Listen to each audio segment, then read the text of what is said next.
And today we are watching the fall of red pill and black pill. What you're seeing with all of these kind of red pill people on the internet like Andrew Tate, Fresh and Fit, etc. They're all really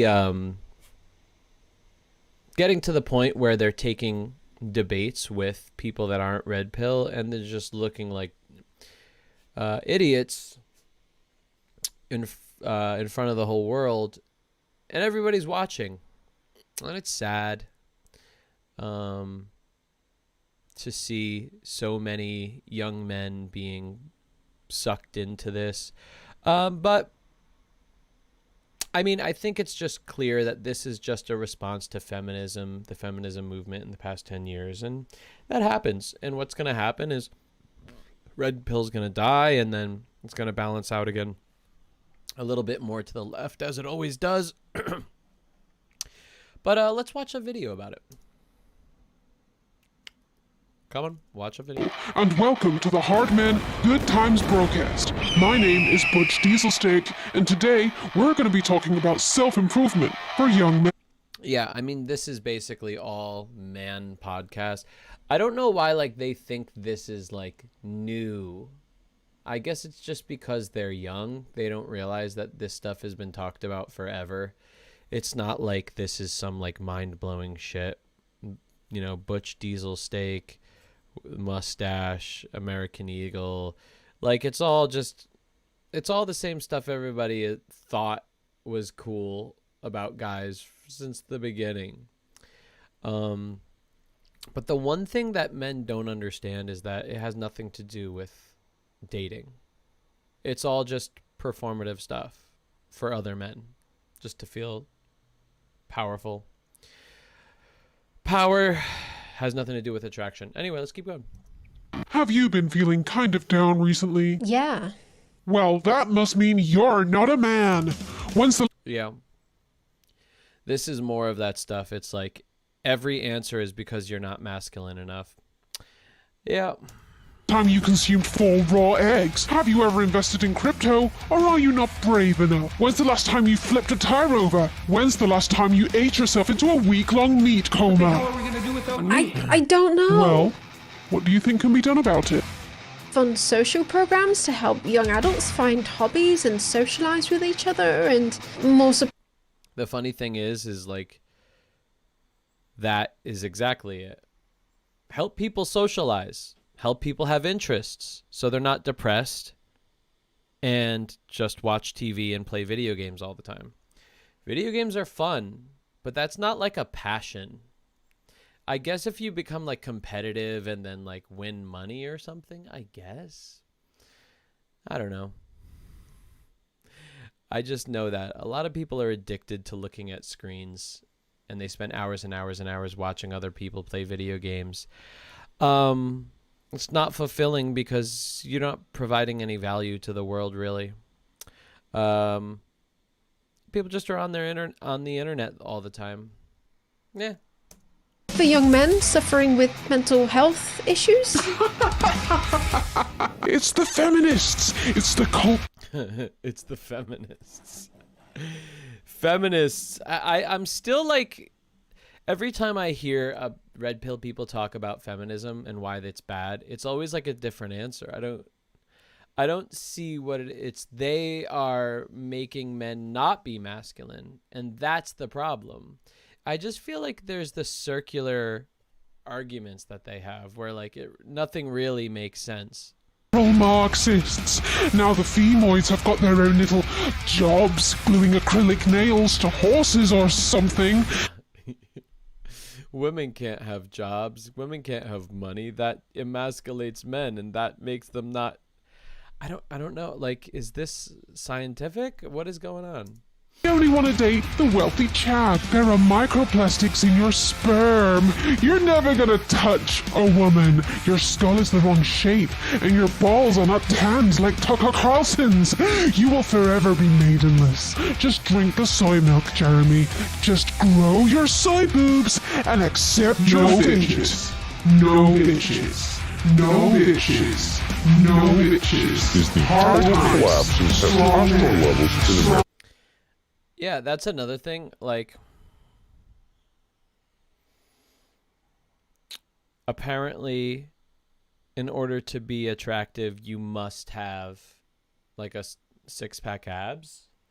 But like, isn't that weird? Like, wasn't it like a long time ago with like royalty and all that stuff and like the caste system? Weren't people with like super low body fat and muscles like people that had really bad lives because they just did hard labor all day and didn't eat enough food? And like the rich people were people that were like, you know, thick boys like me.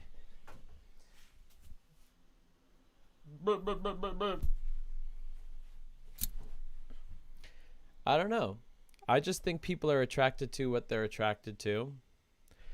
Many people are attracted to what they're told to be attracted to, like weight, like a certain body type, certain height. I love the height thing. The height thing makes zero sense.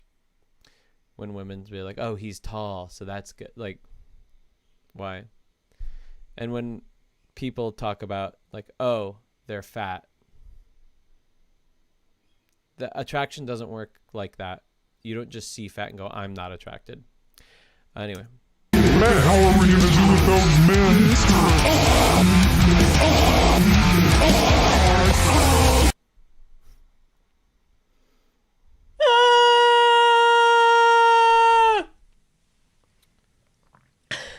Hello, woman here. Ew. Guys, gals, and NBs. It's going around right now that like the whole thing of like men aren't actually attracted to women, they just want to have sex with women. They're attracted to men. In other words, they love men, they want to connect with men, but they don't care about women. That's not true. This is like an internet thing. When you watch too much TikTok red pill, YouTube red pill world, it really starts to feel like that. But I mean, I like women more than men. I spend all of my time with women. I spend much less time with men. I just think women are so much better. I want to connect with women. I want to connect with men less. You know, so many people that are in successful relationships, they are in the relationship because they love each other, they value each other, they respect each other, they see each other as better than each other, you know. But when you go on like TikTok and you're reading, you know, and you're watching videos by like 20-year-old dudes that haven't been in any relationships, and that are still coming out of the whole boys and girls thing, boys are like this, girls are like this thing, you know, they're the ones that are making TikToks. And so it makes it seem as though this is how men are. It's not. But there is a really, it is messing with men that are constantly on their phones looking at this stuff and teaching them this stuff, making them believe that they don't like women. I've got some news. Someone found the rotten corpse of Gamergate, ripped it out of its shallow grave, and is letting the maggots slowly crawl out of it for hours upon hours, propped up in front of a Shure SM7B mic. Straight men are having a crisis. If you'd like to have a laugh and an aneurysm at the same time, I suggest you check out the Incel Wiki to read up on some theory. There you can enjoy reading up on peer-reviewed concepts such as female sneakiness. They've even provided us with a picture of Eve with bare boobs eating the apple, even if told not to. And you can click on the word boobs there if you're not sure what those are. They even provide helpful citations such as the music video for let's Manosphere. You young Chadawan. Let's get to some stuff here. The Fresh and Fit podcast, a guy who little CEO bling chain that looks like it came from an incel subsidiary of Claire's Accessories. It's pretty cheesy stuff. And Myron Gaines, a guy who literally named himself Admiring Gaines. Hold in your puke. We've only just started. The Fresh and Fit podcast serves as a marketing vehicle for Rollo Tomasi and his successful book and blog, The Rational Male, which spells out red pill theory with a supposed scientific backing. He's supposed to be a modern dating expert, but he's been married for 25 years to a woman who I assume is extremely adept at compartmentalizing, as I couldn't imagine having a husband who's drawn a sexual market value graph.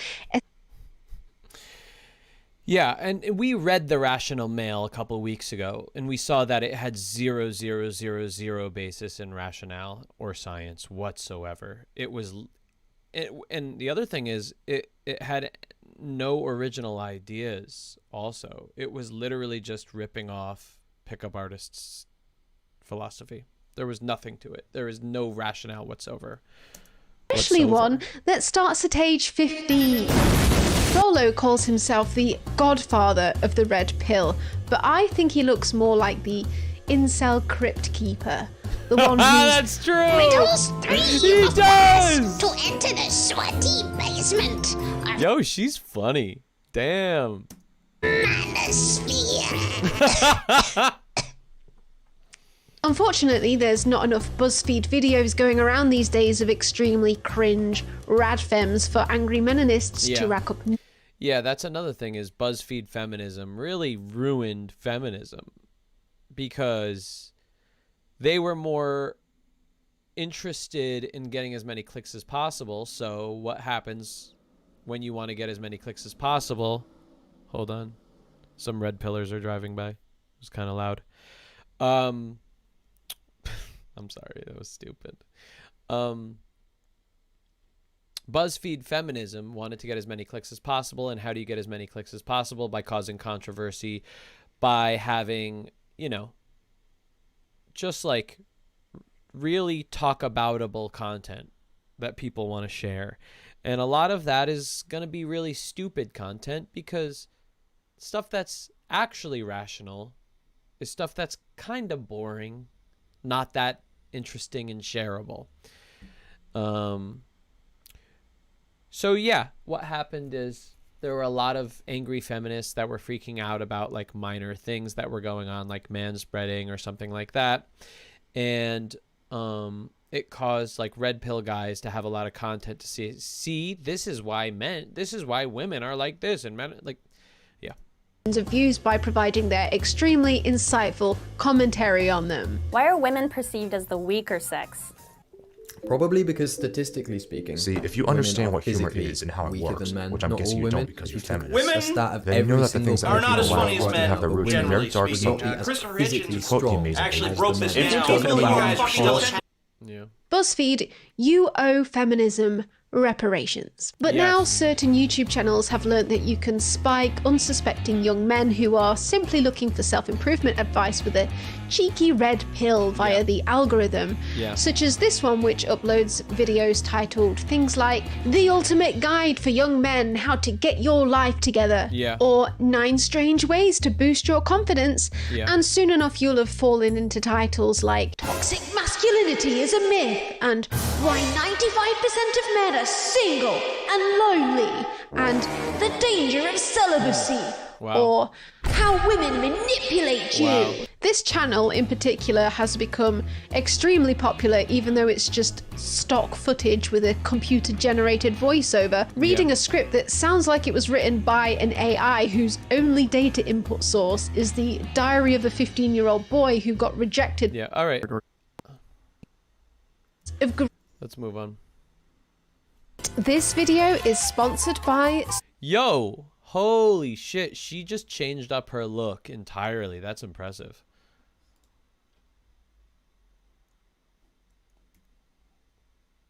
Succeed calories in. Holy shit! This is Susan!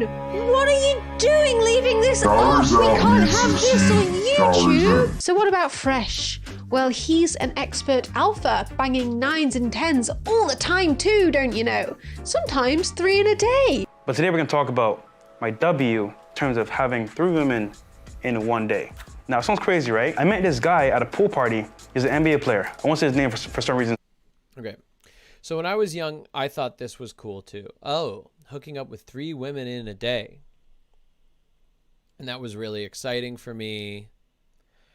But like, you want to step back and you think, well, why? Why is that exciting? Is it because you... is it because you like all these women and you have such an amazing time with them?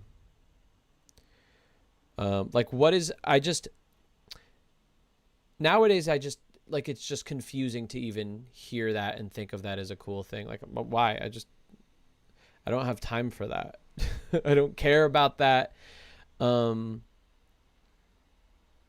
Having sex is something that's super fun, but it's fun when you have like a really good connection with the person. I've had a lot of sex in my life. I know the difference between good sex and bad sex. You could have a lot of bad sex. You could have bad sex with 3 people in a day. You could have what you think is good sex with 3 people in a day. But the real reason why it's exciting for young men and somebody like this to have sex with 3 people in a day is only one thing: power. Guys want to feel powerful. They want to feel like they have high value to their other guy friends. And it makes them feel validated. That's all. It's literally validation. If I hooked up with 3 girls in one day, I would feel extremely validated as a man. There's no other reason to do it. Literally no other reason. Yeah, there just isn't. It's validation. And you want to feel validated because before hooking up with 3 people in a day, you feel invalidated. In other words, insecure, not full, not content. You know, you should be talk to your guy, head value guy, right? So he's like, yo, dude, you know what?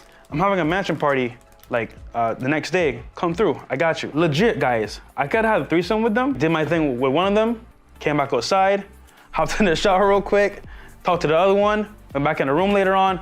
So basically, I had 3 girls in one night. First rule of Caravan Club is that everyone gets some. He then uses this 100% very true story to sell his DMs on Demand course for Instagram dating. Plus, it's only $1,000 for a 1-hour Instagram dating consultation call, after which you could have women react like this to your Instagram too. No, be honest. I don't really care. Be honest. Okay.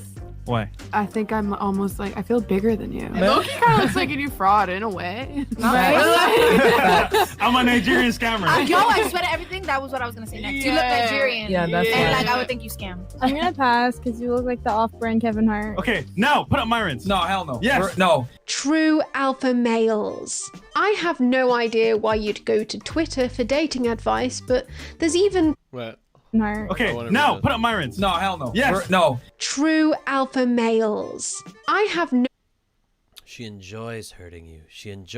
This is how you get into red pill, because guys say stuff like this. She enjoys hurting you. And the reason red pill was created was for one reason. So men that are feeling in pain, which is very sad, by the way. So most kids that are into red pill, it's sad because they are in pain. They're depressed. They feel insecure about themselves.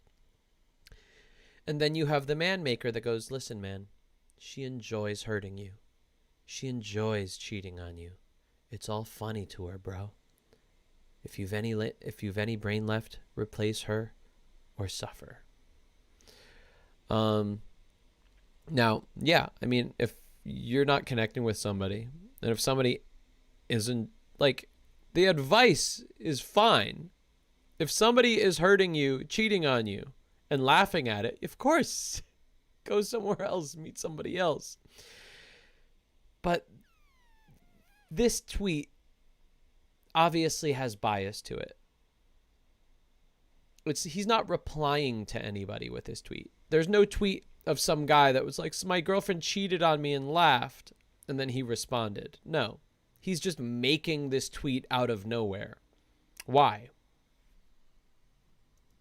Idea why you'd go to Twitter for dating advice, but there's even Twitter accounts. Women aren't as innocent as you're made to believe. Remember that, son. Well, that's another thing. Women aren't as innocent as you're made to believe. They're people. They're just like men. They have good sides. They have bad sides. They're the same. But remember that, son. Like, why is he saying son? It's gross.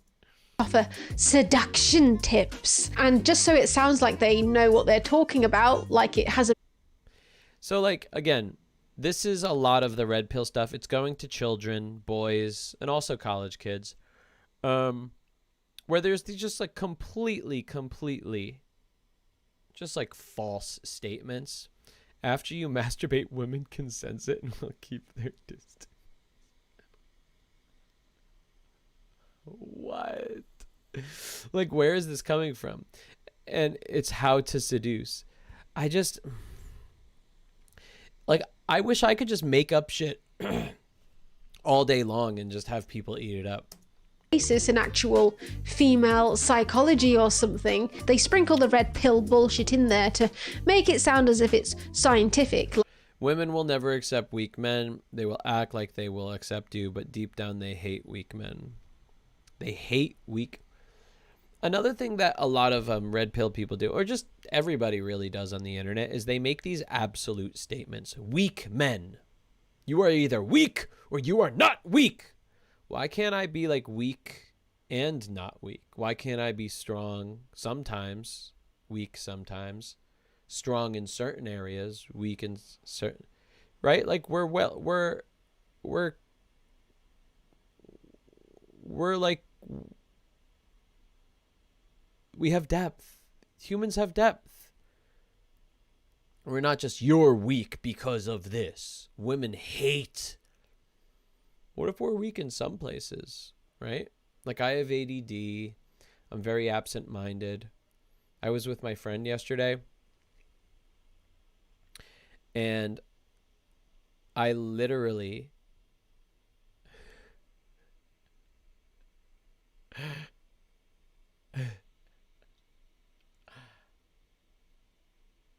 my friend had to walk my dog, and I had to give her my keys to the house because I had to go get food. And I gave her my wallet and took my keys instead of taking my wallet and giving her my keys.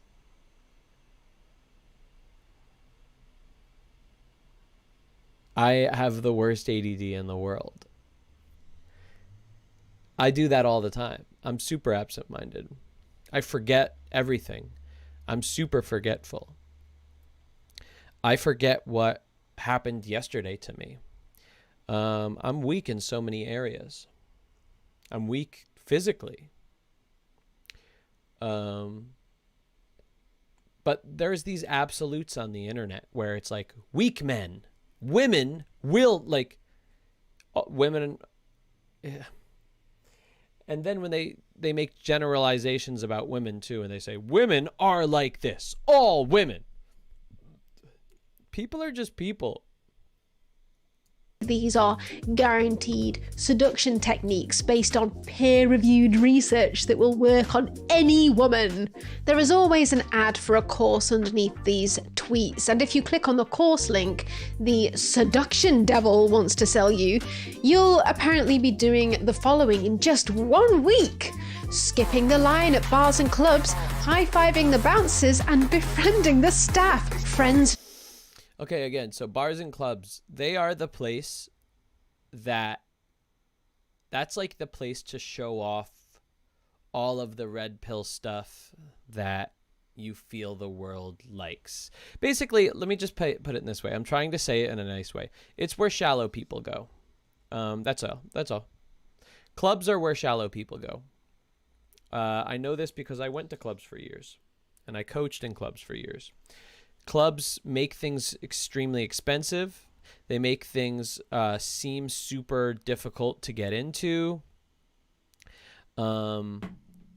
They just create this aura about it of exclusivity and really high value, and it's just all a fantasy. It's not real.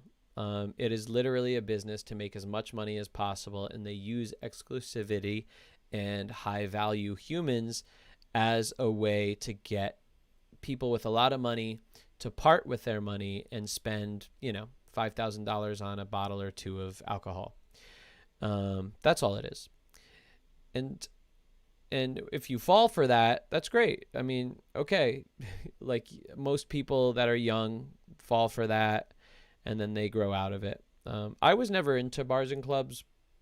I was never into clubs or like bars that seem like clubs because of that.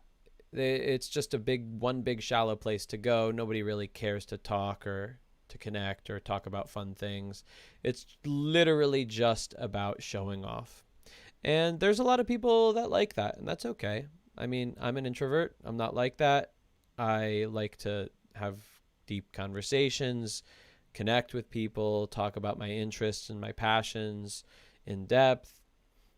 But it's very easy to get seduced into, oh, you want to be where the best people are, where the best things are, the high value things are.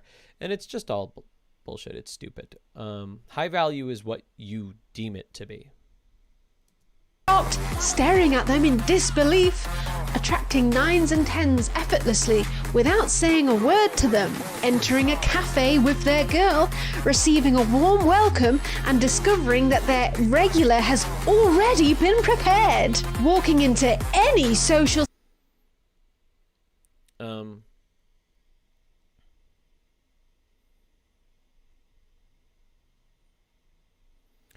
yeah, like discovering that their regular has already been prepared. Like you walk in with a woman and they already made things for you. You are royalty and they are doing things for you automatically because you have power. So that it's just a power thing. It's seducing men into wanting to feel powerful. Power feels good. It has nothing to do with dating.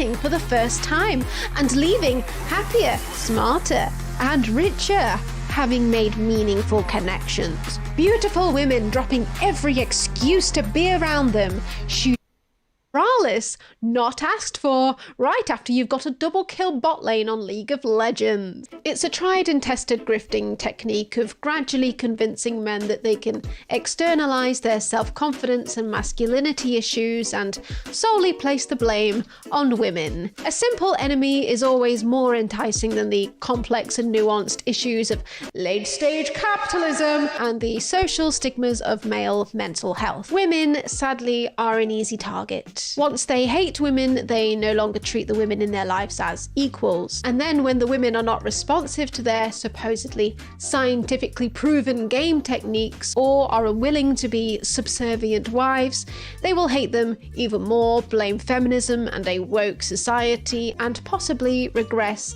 into inceldom and or other alt-right pipelines. This keeps them in the grips of the manosphere for as long as possible, Yeah, so it's seducing men into thinking that,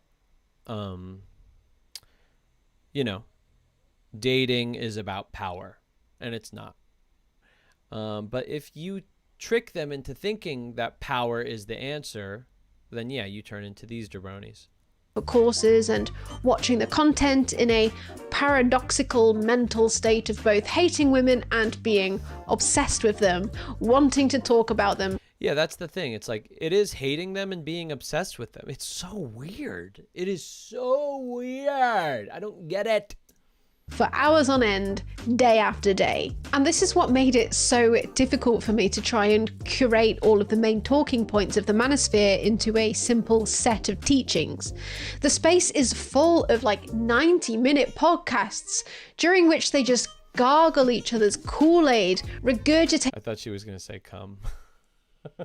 The same ideas over and over again. And here I am, worried about the runtime of this video like a beta little cuck.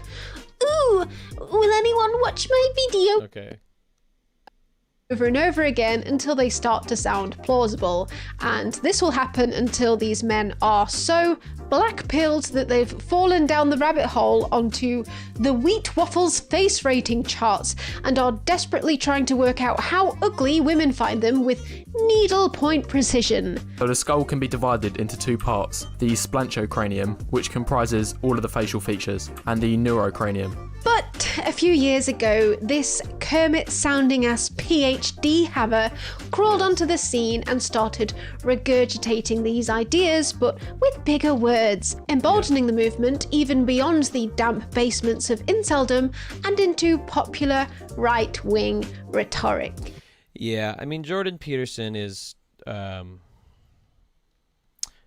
about so many things. But because, again, he speaks angrily and very quick, it makes people think that he knows what he's talking about. This man is Cthulhu, inserting his slimy tentacles into every video I make now, and each time he does, I realise more and more how dangerous he is. Fresh and Fit came along and took the podcast format, but instead of shouting the talking points in other men's faces, they will invite unprepared women on as guests under the guise. Yeah, so with Fresh and Fit, we all know this. They just go on sugar daddy sites, sugar daddy sites, and tell them that they're going to go on a dating podcast and be interviewed, and they'll get, their OnlyFans or their sugar daddy blah blah blah stuff will get promoted because they're on there, and they have no idea what they're walking into. These are women that have no experience talking about red pill or dating, so they're completely caught off guard when Myron Gaines is going to bring up things like, women are like this, it's science, look it up. And what do? They go, I don't know, I'm like and then if any of the women, well, she's going to show it, but if any of the women argue back, he just kicks them out. And he makes it seem like the chat wanted to kick them out because he goes, chat, you want to kick them out? Chat, you want to kick them out? Chat, kick them out, chat. Let's see what the chat thinks. Chat, you gonna kick them out? Discussing sex and relationships, and then when they get there, they take their phones off them, not the male guests, make them... Caleb, you said some of the things he says make sense. Yeah, I mean, there's a lot of very basic life skills that he teaches, but you could find that anywhere, the stuff that he talks about. It's the fact that he mixes in his very, very basic, like super basic life advice with extremely toxic conservative alt-right advice is the problem. Like, literally just find another guru to help you with your life skills. A waiver, and then feed them shots until they can no longer form a coherent sentence. I, on the other hand, need to drink... I didn't know that on Fresh and Fit they're feeding them alcohol. Form a coherent sentence. By the way, everybody, if you want to do a mock date later, if anybody wants to watch a mock date later, we got the amazing Caleb in the room waiting to go on a mock date with somebody. So in the live chat, you'll see in the pinned comment, I have a link to the Zoom room where you can get ready to go on a mock date with Caleb the Awesome. And yeah, so I'm going to be waiting to see if anybody joins the Zoom, so maybe we'll have a fun mock date later. Aside from that, let's continue. When you come home, I'm going to be in lingerie. I'm going to keep it nice and fresh and waxed for you. I'm gonna cook your food. Oh, You just gotta bring home the bacon. That's Oh, it. shit. But as soon as a woman disagrees, Well, the other part of it is like when you are bringing on women that are sugar babies, which is essentially an agreement between a man and a woman that he will pay for your life and she will have sex with you. It's a very, very loose way of being a prostitute. You're talking to people that are victim to the patriarchal society as it is. And so they're already going to be kind of agreeing in a way with what Myron Gaines is saying. Myron, he will kick her off for interrupting him. She's big and beautiful, except for how she is. Essentially, big girl. can you please stop interjecting? All right. Do not ever fucking snap your fingers at me again. You're gonna respect me on my platform, And period. you're gonna respect me backwards. No. You're gonna keep being disrespectful. It is. All right, get the fuck out. No problem. Real talk, get out. All right, go ahead. Take your headphones, get out. Let's take several serious. seats, guys. It's okay. I'm dead ass. Like, get the fuck out of here, bro. Like, I'm not gonna tolerate no chick coming on here thinking like, oh, I'm special. But The sad thing is those other women stayed. Like, are they getting paid? They should all just left with her. it's like, you can walk out now. He's not in his feelings though, like a woman. No. Yeah, no, he's not feeling emotional whatsoever. It's funny because those women right there were being pretty calm, but he was freaking out. It's not an emotional female reaction. No, it's a fact reaction. No, you just got like super mad. No. It's rude to cut people off. Let's Get talk. out. Get the fuck out. Goodbye. Thank you. Okay, bye. You gotta respect the platform and not cut people off. That's an emotional reaction. No, listen, it's a fact reaction. But this isn't surprising really when he literally thinks women should be silent. Okay, I'm gonna offend some people, so I can't wait for them to queue up the how dare you sign. Women are to be seen, not heard, bro. How dare you? You know what I'm saying? Especially if I bring you to a function, shut up and don't speak unless people speak to you. Are you triggered? I mean, he just has religious conservative views, stuff from his Bible or whatever. Yeah. Religion causes most of these misogynistic values. Each episode goes a little bit like this. There's more and more single mothers with mental disorders and all of their kids are criminals and it's all feminism's fault, guys. I'm sorry, it's not because of the wage Why gap. did you guys feed me so many shots? Because the wage gap is a myth. It's all down to women's choice to earn less and That's the other thing is like they'll use all of the red pill jargon that these women have no idea about. So like they can't have an actual conversation with these men. culture is also a myth, okay? We have the studies and the stats to prove it. It's all there. It's just a fact. Facts. I'm sorry if you can't deal with it because you're in your feelings, because you're a female, but that's just the way it is. It is what it is. I totally agree. See, she gets it. We love it when a female tells the truth on the Fresh and Fit podcast. I don't think what he's saying is right. I mean, Why not? It's the facts. It is what it is. Are you just in your feelings? She's in her feelings. No, it's because... Don't interrupt me. And another thing, did you know girls only have 2 holes? Yeah. The third one is just a myth. The females say that there's a third one down there just for attention. We have the studies to back it up, linked in the description, all right? And I am definitely not relying on the fact that none of you are actually going to look at those studies and read them from start to finish and question the validity of the sources. I'll give you another chance. Continue. Oh, I think the wage gap actually exists because... The facts are that females can actually pee all of their period blood out at once, okay? But they don't, for attention. They're all in their feelings like, ooh, this hurt. All right. This is good, but it's long. I love this rational male guy. Oh shit. Dang. Which he seems to extensively use to back up his theories in the rational male. I said this in book 4. You can remove the human from the tribe, but you can't remove the tribe from the human. You can remove what is it? You can still, like, what was the other question I just got? It was can women not be solipsistic? Can we train them and to teach them to temper that and control? Yeah, we can. But you can't remove that. It's still there.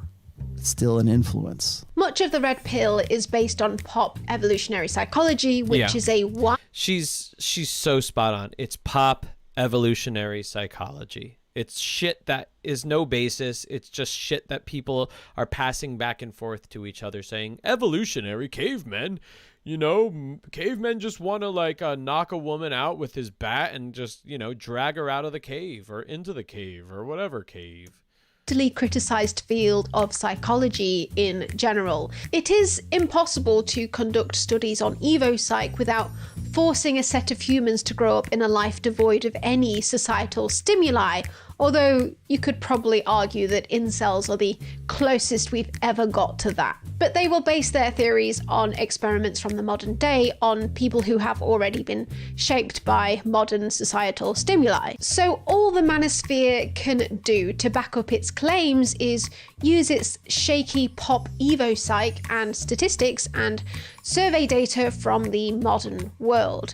And they have attempted to do this with flaws.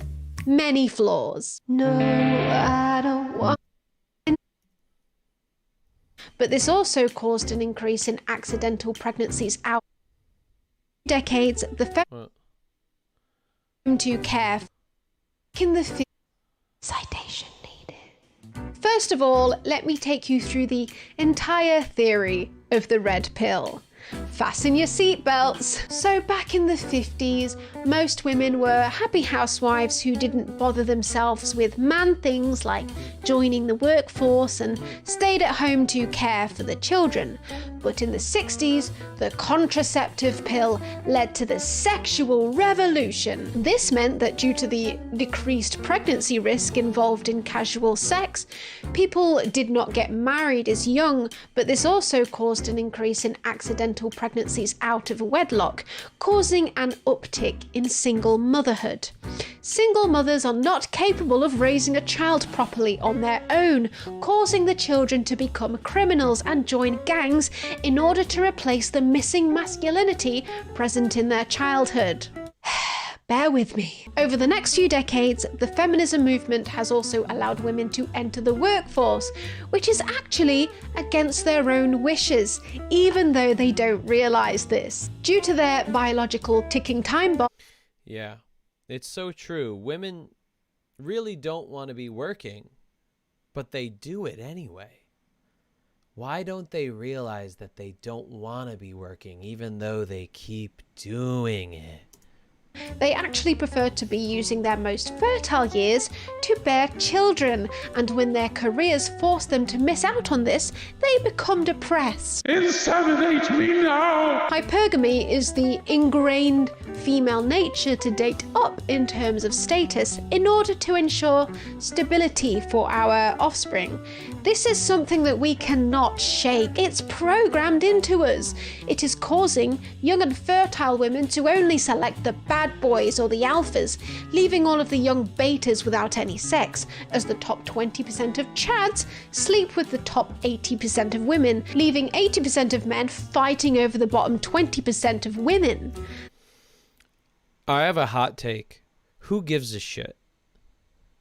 Why do you need to be having sex all the time?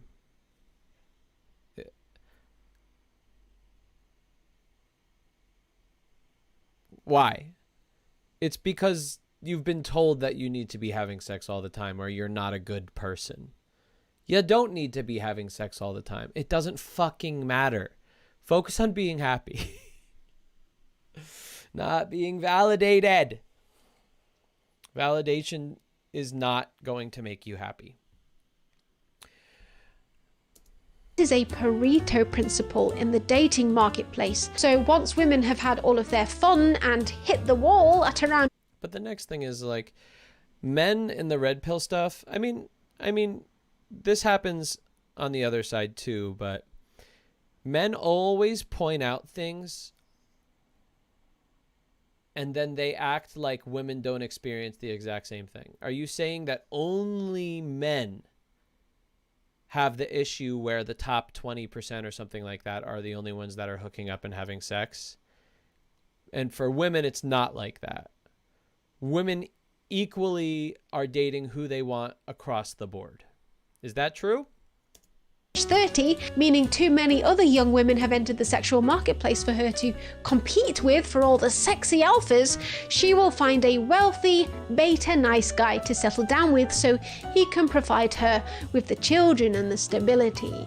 The most sneaky females, though, will get pregnant by an alpha and then get her beta to provide for the child. But women joining the workforce and the ingrained hypergamous nature of women means that the pool of men that they will willingly date is becoming smaller and smaller. As the woman earns more herself, the man must still earn more than her. So due to this, an increasing number of men are not seen as husband material and are left single and alone. Therefore, we must revert back to the societal norms of the nuclear family, where both men and women are happiest. Getting married at a young age to someone of similar status will ensure that there's always a woman available for a young little beta cook to marry. But the men who want to thrive in the current dating market must become an alpha and make a lot of money due to this hypergamy thing. And you must join my course to learn how.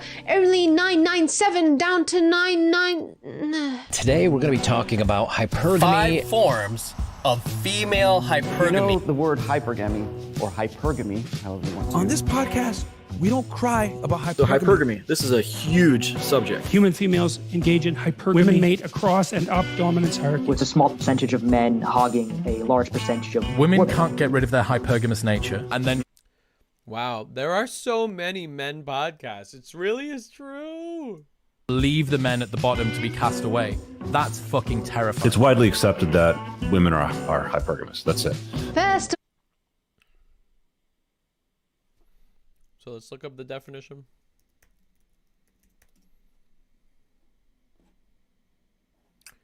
The action of marrying or forming a sexual relationship with a person of superior sociological or educational background. So all it's saying is they just want to date somebody that they see as better.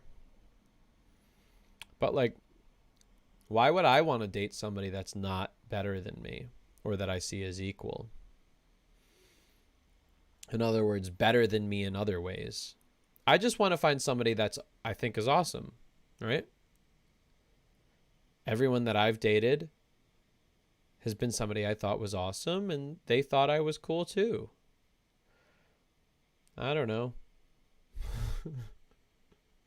Maybe I just don't fit into, maybe red pill rules just don't apply to me. I don't know. Maybe red pill rules just don't apply to me. let's look at the supposed evidence that they have for hypergamy. This is a study which revealed that 5,000 years ago, after the rise of agriculture, a huge uptick in wealth disparity meant that there were a small group of very rich alpha males that reproduced with, on average, 17 women, cooking the rest of men into sexless oblivion. To deal with this, we developed the monogamous system, which ensured no man was left out of the reproductive sexual marketplace. This was an example of women's ingrained hypergamous nature at its peak, and if we allow the current sexual marketplace to expand to its natural conclusion, it will all happen once again. You know, they were the incels of thousands of years ago. Yeah. They were the original, right? So they might group up to rebel against the Chad, and they will take the women and separate them among themselves.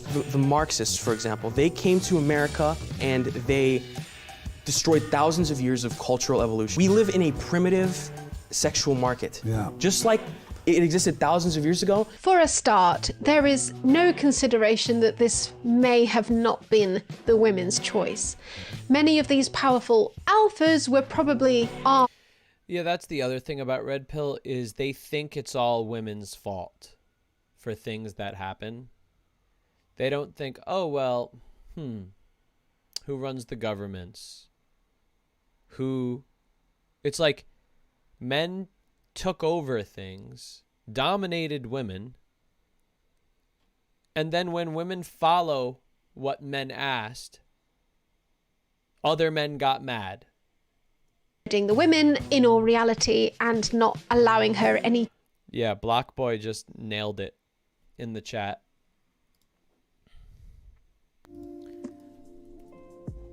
Black Boy says Pete Davidson proves hypergamy is dumb. It's so fucking true. In her mating preference whatsoever. One of the things your research has indicated is that there is a manner in which women are attracted to people who manifest dark triad traits. Yeah, I would say, I would add the qualifier that it tends to be younger women, teenagers. So dark triad is just like psychopathic people. It has been found that women like psychopaths. And then the other guy goes, yes, younger women like psychopaths. Why do they generalize? Yeah, there's always going to be people that are attracted to some people. The studies have shown Women in their early 20s. There is no modern day evidence that women prefer bad boys, either when they're ovulating or when they're not. There's actually more evidence to prove the opposite. There is evidence that women are attracted to men with dark triad traits, but one of these traits is narcissism, which correlates with physical attractiveness and extroversion. Yeah. And in much the same way, men are attracted to women with dark triad traits, as narcissism correlates with physical attractiveness. Yes. Yeah. I mean, man, she's so well spoken. She's laying it out so simply. Some people are attracted more to extroverts. Okay. So once the physical attractiveness and the confidence is controlled for, dark triad traits actually add nothing for either gender. Basically, you can be confident and nice and you'll still be attractive to women and men. Yes. Yes. But this doesn't stop JP stomping around podcasts talking about this like it's science-based fact. The only other evidence they have for this is the Pop Evo Psych evidence, which has not been proven to the point of peer review. By the way, just like look at Jordan Peterson as he's talking. You're not even hearing what he's saying. He's so angry. Just watch this. And about this like it's science-based fact. The only other evidence they have for this is the Pop Evo Psych evidence, which has not been proven to the point of peer-reviewed consensus. Peterson will maintain that cross-culturally, women have always dated across and up. Females engage in hypergamy, and hypergamy is and this is also true cross-culturally, and it's also quite it's just as extensive in Scandinavia. Not quite. There's a bit of attenuation, but not much. Women mate across and up dominance hierarchies. Men. He like talks about stats like he acts like he's studied them. Oh, in Scandinavian countries, it's just not. It's just this, but this and this and this. Cross and down. Okay, and that has to be the case because obviously it has to work that way. If one goes up, the other has to go down. This is only half true. Peterson consistently fails to point out the hordes of studies that show that hypergamy is much less prominent in more developed countries because as an economy develops and is able to provide social safety nets and less children die at a young age, they will have less children at an older age as it is safer to do so, and they will choose a spouse later in life based on other needs, such as emotional needs. You're probably not familiar with this concept, Jordan, but people are finding other people that actually like them. So I don't know, this kind of sounds like a much better solution for all genders rather than trapping people into marriages they entered for the needs of bearing children and economic stability. But that's apparently the red pill utopia that we're all striving for. Peterson and his incel minions also don't account for the fact that men, on average, thanks to millennia of patriarchy, earn more than women still. So it's not surprising that we're still living with... Don't you dare show that graph. Don't you dare show that fake news graph. The gender wage gap is false, man. Norms of a husband earning more than a wife. Divorce rates are actually lower than ever because marriage rates are lower than ever, because people are actually waiting to find someone they actually fucking like later in life after their frontal lobes are fully formed. And this is actually decreasing the chances of younger, less wealthy men being left with nobody and of old female spinsters being left with nobody. But hang on a minute, say the incels, there is evidence that women are initiating divorces when they get promoted. This means they're looking for higher status men.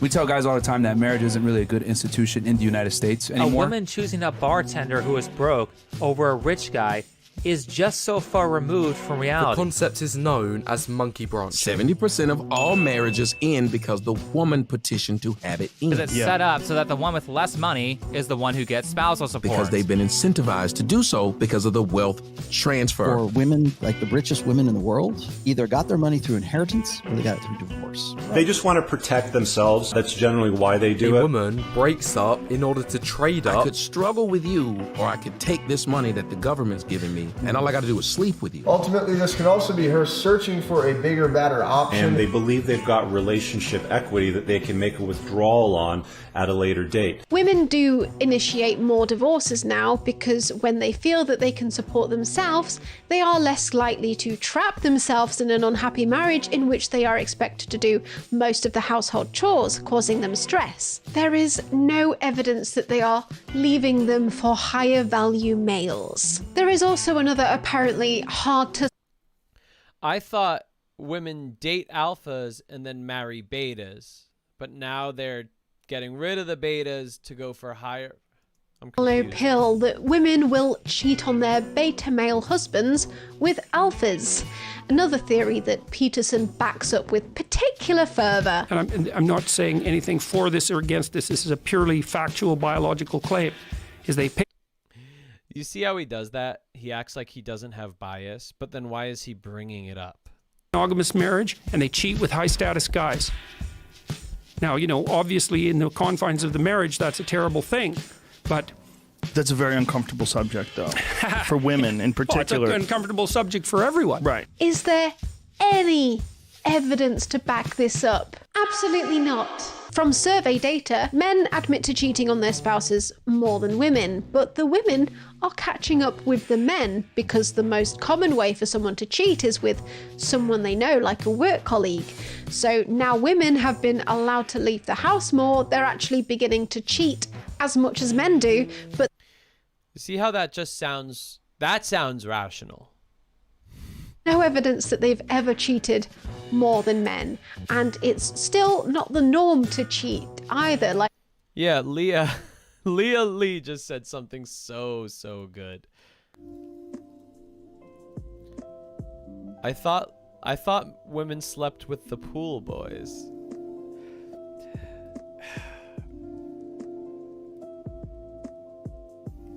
It's just frustrating when like people like Andrew Tate were debating with Hassan. Actually, let's just fucking jump into that.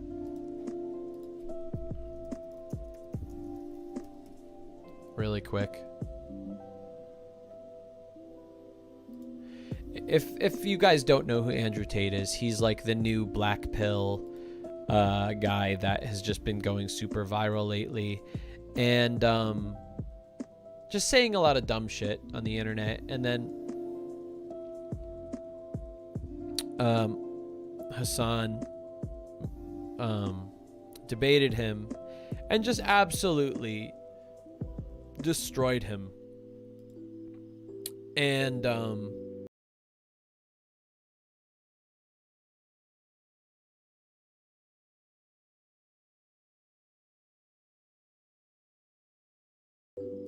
now you're did here. You? Is that what you thought? What if in a million times that I have bred pit bulls or been around... Okay. Completely. Do you think that those biases might cloud car accidents across the board if you're going to look at all of that and say it doesn't matter? As a matter of fact, are just generally untrue. There's no empirical evidence to back up those claims, which is why you resort to... Andrew, I've seen some of your work as you're doing the rounds on Twitch here, and a lot of the things that you said that you've been called out on, specifically in regards to like women driving, as a matter of fact, are just generally untrue. There's no empirical evidence to back up those claims, which is... Artem in the chat says that Andrew Tate isn't black pill. Can you tell me what beliefs a black pill person has over a red pill person? Because Andrew Tate believes women should not drive cars. And say things like, oh, well, it's just common sense, right? But it's not technically common sense. It's just your personal opinion. Completely. It's my personal opinion based on my personal biases of my life experience. Now, Yeah. So he literally is just going, yeah, I don't follow the science, the statistics. It's literally my bias because I had some bad experiences with women. He literally just said that. So you can't argue with them. You can't debate with them because they're literally just going to go, yeah, all of that is fine, but I have bias, and I'm going to keep my bias. Yeah, exactly. And when I say these things, X amount of people agree with me and X amount of people disagree with me. That's fine, and that's the same of nearly any statement in the world. Okay, I but can say the world is round, and there'll be a percentage of people who disagree with me. That's totally and utterly fine. I come on here and talk about my own personal experiences, and my experiences, men are better drivers than women. I'm not saying there's no good female drivers. I'm not saying a female can't. No. You're misunderstanding what I'm saying. There is a truth, and then there is your own personal experiences backed by anecdotes, right? Or your own personal opinion backed by anecdotes from your own personal experiences. Now, your own personal experiences are oftentimes going to be incorrect and not close to the reality. That's why there's an entire field of statistical analysis. That's why we do empirical. That's why we rely on empirical evidence when we're making decisions. Why? Because we all carry a bunch of personal biases. And when we analyze situations, we do not have enough scope to grasp the entirety of the situation. We cannot comprehend it with our human brains. Bro, listen, which is why when it comes to women driving, it's a funny point because the truth is different. The truth is the exact opposite. No, listen. So Hassan just clearly broke it down for him. And first things first, there's lies, there's damn lies, and there's statistics. I'm sure you've heard. So here he goes with his whole, with his whole like charismatic guru. There's lies, the damn lies, and then there's blah, blah, blah. Like, what are you talking about, dude? Mark Twain. That's the first thing. The second thing is that you're deriving. You can massage numbers, but you're deriving your truth from an internet study. That's fine. You can derive your truth from an internet study on a bunch of different things. The truth of life different. The truth is the exact opposite. No, listen. First things first, there's lies, there's damn lies, and there's statistics. I'm sure you've heard that from Mark Twain. That's the first thing. The second thing is that you're deriving. You can massage numbers, but you're deriving your truth from an internet study. That's fine. You can derive your truth from an internet study on a bunch of different things. The truth of life is the truth that you experience as an individual. That is the only truth that we all live within. You live within your truths, I live within my truths, because these are the truths I've experienced as an individual. If certain things happen to you. Do you see how he talks really quickly? He talks really confidently, but he's saying nothing. He's literally just saying, you have bias, I have bias, I believe in my bias. And over and over and over and over again, but the truth on the internet says it's not true. That doesn't mean that your experiences are any less real. So if you to come here and say the internet says X, especially your experiences can be real. You can. So Andrew Tate is really good at arguing with people that are not educated. Fortunately, Hassan spends 10 hours every day reading the news, looking deep into topics. A statistical anomaly, as a matter of fact. You can be one of those people, but more often than that. I want to talk to you because I keep letting you talk and you're finishing your point and I'm trying to talk. So okay, go ahead. I'm going to. The fact that you're going on the internet, finding some study and saying that this is the truth, especially after the age of COVID and all the fucking truth we were told with that garbage, you want to sit here and say, oh, the internet said X. I'm sure the internet did. I'm talking about my personal experiences, and some people agree with me and some people do not. That is perfectly fine. Don't give a fuck if people. That is perfectly fine. He's right. But he's using that to teach young men shit. If you were just some douchebag on the street, yeah, I don't give a shit about if you believe this. Doesn't matter. But when you're teaching it to millions of kids, that matters. Agree with me or otherwise. People are listening to me and they're either agreeing I know, with me but or you're not. still wrong, and that's the problem. I disagree with you. Do you want to be right, or do you want to keep speaking into a hug box where people agree with you, and Prove to then me I'm wrong. well, if you just completely devalue empirical evidence, actuarial sciences, the entirety of the insurance industry that relies on making these sorts of calculations to ensure that these quotes are as profitable as possible, which ends up charging men higher rates than women, as a statistical likelihood that men are more dangerous drivers. Yeah, this is it. The funny part is it's like insurance companies want so badly to have the right statistics because they don't want to lose money. Women across the board and get into more car accidents across the board. If you're going to look at all of that and say it doesn't matter because that does not correspond to my own personal experiences, then you're silly. You're being silly. You're being a silly person. If everyone thought like you did, right, we would have no scientific achievements on this planet. We would still be living inside of fucking caves. As much as I love Liver King personally, I don't think that that would be a good planet to live on. I'm pretty happy for, I don't know, all the medical achievements, all the scientific achievements that we have reached. And at the heart of all of that, all of those accomplishments lies an understanding of arriving at the truth through empirical evidence. You done? Yeah. Cool. In my personal experiences, all of the car crashes I've been involved in, all the times my car was hit, and all the negative experience I've had on the road, women were at fault. That I'm wondering why there's so many women that are getting into car accidents with him. Maybe he's a shitty driver? I'm not getting into a ton of car accidents. I'm just not. Why is he getting into so many car accidents? Now, you can sit here and say the insurance claims say that. I never said the insurance claims don't say that. I'm saying that I am not comfortable with women driving because of my personal experience. Those are my personal experiences.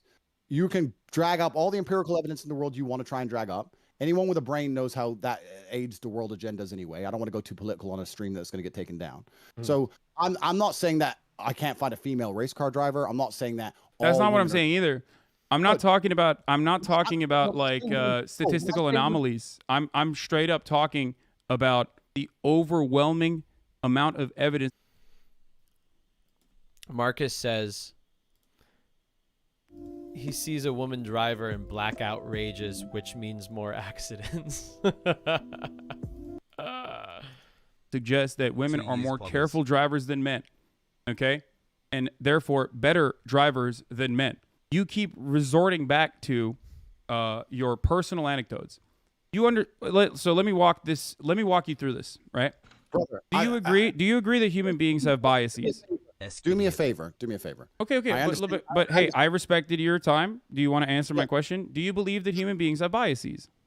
Oh, absolutely. We're all biased. Okay. Completely. Do you think that those biases might cloud your judgment? It's not about clouding judgment. Not just your personal not just your own personal judgment. Do you think our biases might cloud our personal judgment? I think every single person on earth is biased and lives within a biased absolutely. reality. That's absolutely true. If you agree with me on both of those accounts, you understand that your anecdotes, your own personal accumulation of information is going to be clouded by your own personal biases. So you're not going to be able to assess the information adequately in the same way that empirical evidence would. This is precisely why we look at data rather than make arguments around our... Wait, let me finish. Come on. I understand what you're saying. This is precisely why we do that. We went over the same point like 5 times. So in the chat, this is crazy. This is kind of fucked. Eliza says, I have been on dates with guys that are terrible drivers.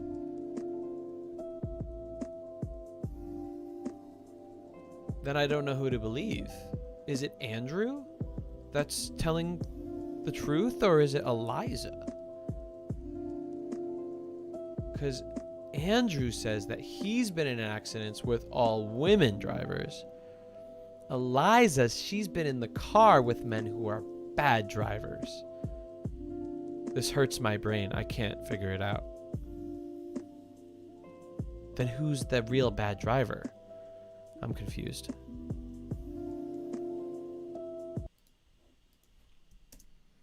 Everyone's saying kick you. You're long-winded point. You're saying that the empirical... So do you see how they do it? This is fresh and fit too. Everyone's saying kick you. It's like, oh, somebody's actually having a real debate here. Don't let them on. Evidence is saying X, so it doesn't matter what my personal experience is. That's fine. My point is, let me change it. Let's say that the empirical evidence says that a pit bull is more likely to bite you than a Dalmatian. But in your life experience, every time you went near a Dalmatian, it bit you, and a pit bull never did. Are you going to go up to a Dalmatian still completely and go, oh, it's fine, completely unbiased because the empirical evidence says X when you're covered in scars? No. I was bit by a dog a couple of years ago. I would look at the statistics. I wouldn't go by my own experience. I would still look at the statistics. Why did he literally just goes, I'm not going to believe statistics. I'm just going to believe me. I'm going to say Dalmatians bite me for some reason, and I'm not comfortable around Dalmatians. That's called human nature. Okay. So I'm telling you my personal experiences, and I don't care. I understand your point. Empirical evidence says X. Women in this country can do X. I completely get that. Secondly, it's also country by country because you're only talking about America because you're American and you don't see outside of the world. That's fine. I'm Turkish, actually. I grew up in Turkey. That's not the point. That's not the point I'm making. It is the point because you literally just used him being in America as a point. I'm uncomfortable with a woman driving. And if you actually ask most women, if it gets late at night or it starts getting... Well, Marcus asked if the dog that bit me was a female dog or a male dog. I don't want to say because I don't want to upset anybody on this stream. Let's just put it that way. They usually ask the man to drive themselves. I know many women who do that. They're not offended by my assumption. I know loads of women who go, oh, I don't want to park, you park it. Loads. There's not a bad thing about it. Who gives a shit, right? It's not even a big deal. You've come on here deciding you really want to stick up for the chicks and maybe, you know, one of them will drive over to your house. It's cool. We've got better. So he said you come here deciding you wanted to stick up for the chicks. Because maybe one will. So he's basically saying you want to stick up for chicks, so maybe they'll have sex with you. I don't think I look. Let's be real. I don't think I need to be a male feminist to be able to attract women. Okay. However, having said that, that was a funny implication. Having said that, you are failing to He's so good, Hassan. There's only one part. I've watched this twice. There's only one part in this interview where I think Hassan fucked up in a debate style, not in what he said, but in his style of debate. But I think he knew he was killing it, and so he got a little proud there. But we'll watch. As what I am trying to say, I walked you through these steps slowly but surely. The thing is, the Dalmatian example that you gave is great because you are creating now a hypothetical scenario in which you want your opponent to concede. I can do the exact same thing and say, well, in my personal experience, Dalmatians never bite, or pit bulls never bite, whichever one you thought was the more aggressive breed, right? In my personal experience, what if in a million times that I have bred pit bulls or been around pit bulls, not a single one of them has ever been aggressive? We will never be able to arrive at a meaningful solution or a resolution to this conversation if we're both operating on personal anecdote. Do you see how calm and well-spoken he is? Gosh darn it. And hypotheticals. That is not how you can conduct an appropriate debate.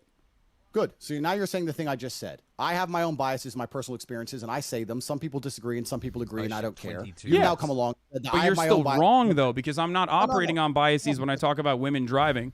I'm talking about the empirical evidence. I might have personally thought women are worse at driving than men as well. But once you arrive at, once you look at the evidence and you realize that said evidence suggests something else, you're probably not going to continue believing the prior thing that you believed, right? We went over the same point like 5 times, and I think we're just. I know, but it's just weird because I can't I can't break through Andrew's. I understand your point. You're saying that even if I thought here. And so what Hassan has just said here is like it's hard to debate somebody that doesn't want to talk about facts. Weirdly, they all read a book called Rational Man. And then this was a really good one, guys. I mean, this made me laugh. Hold on. I'm going to pull it up. Where are we here? There we go.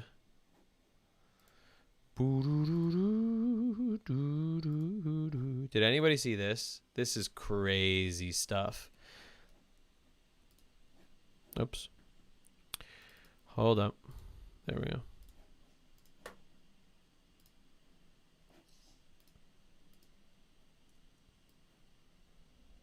This was crazy.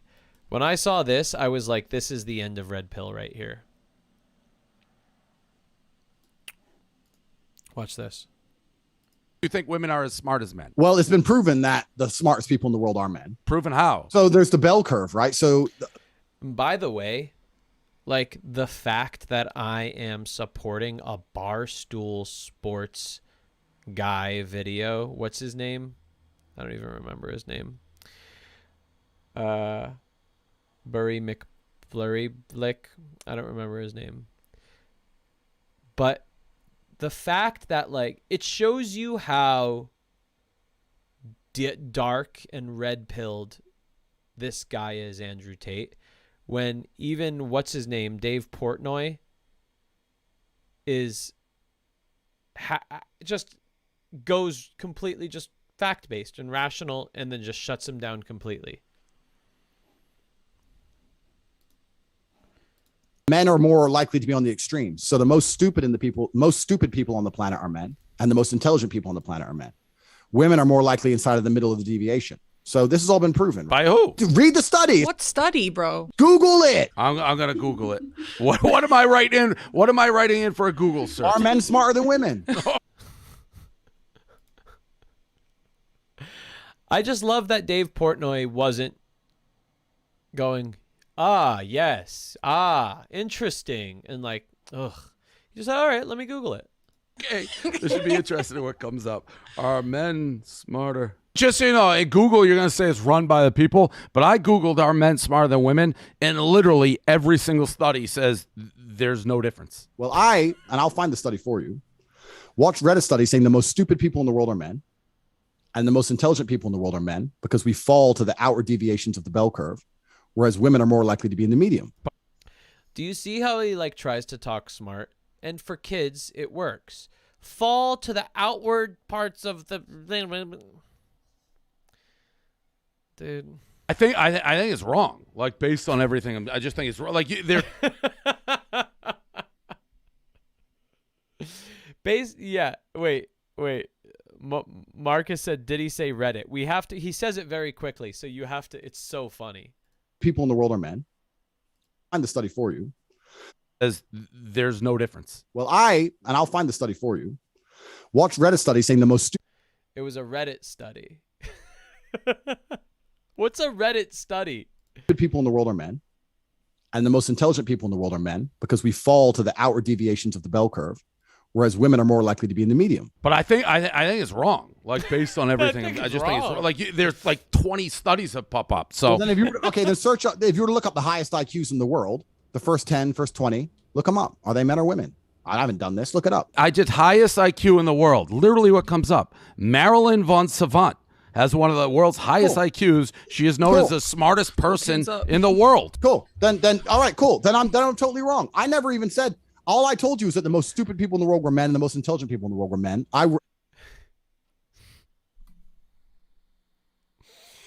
You see the pedaling back?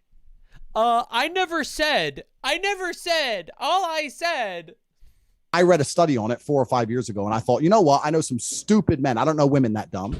I agree with that. And I know some really smart men. I don't know women that smart. I agree with I that. think you're very smart, but for everything you say, there couldn't be argument that an intelligent woman wants. Do you see how Dave, come on. I think you're very smart. Come on, dude. You know he's not very smart. Nothing to do with you because you think they're stupid, but stupid guys are like, this guy's going to make me a ton of money. So you run into a lot of stupid guys, and the intelligent women are going their own way. Well, that would be a large generalization, Dave.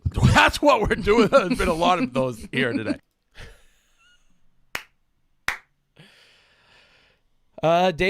Dave handled that really well. I think that's a generalization. Yeah, I think we're dealing with a lot of those today. Oof. I mean, it's just so clear that he gets off on bravado. That's it. It's just bravado. All right, guys, we can keep going. I'm getting tired. I'm getting really tired of this. My boy Caleb is in the chat, but he's not. There's nobody here to go on a date with him. So, last call. If there's anybody that wants to go on a mock date with Caleb for 10 minutes, there's a Zoom link in the pinned comment. I'll give you, I don't know, a minute. Oh, look, somebody just did it real quick, and it's Lorray. So we got it. Yay. So I'm going to bring you guys in now. That was quick. Thanks, Lorray. Look at these two cuties. Lorray. Hi. Hi. Hey, have you guys been on a mock date before? I forget. There's been so many.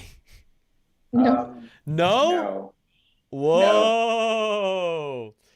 The two masters of the mock date come together for the first time in mock date history. Betas.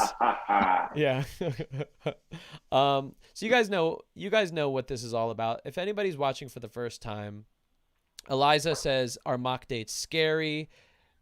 Could you guys talk about it? Yeah. Not anymore. I'm just kidding. They're not scary. Caleb says terrifying, but that's because he's a beta male like me. That's true. Lorray says not at all because she's an alpha woman. No. All right. So if you've never seen mock dates before, it's just me putting two viewers, strangers, on a blind date, and it's not a real date. It's fake. It's for practice. It's for fun. There is no doing bad. There's only doing good. And maybe you learn something along the way, yada, yada, yada, blah, blah, blah. And yeah, so What's that face about, Caleb? You what? What was that face about? No, You seemed nervous for a second. I am nervous. Why? Anxiety is a thing, homie. All right, let's I get this know. thing started. I'm just Yeah. trying to get out of my anxiety. That's why I've been on so many You're, podcasts recently. you're right. I am too. That's why I'm here. Gotta loosen up. Loosey goosey. All right, guys. So here's I'm gonna put you on a date on let's see. You guys are going to the library. I had you guys meet at the library. That's your date. So Lorray didn't like that, and she just pieced. Okay, well.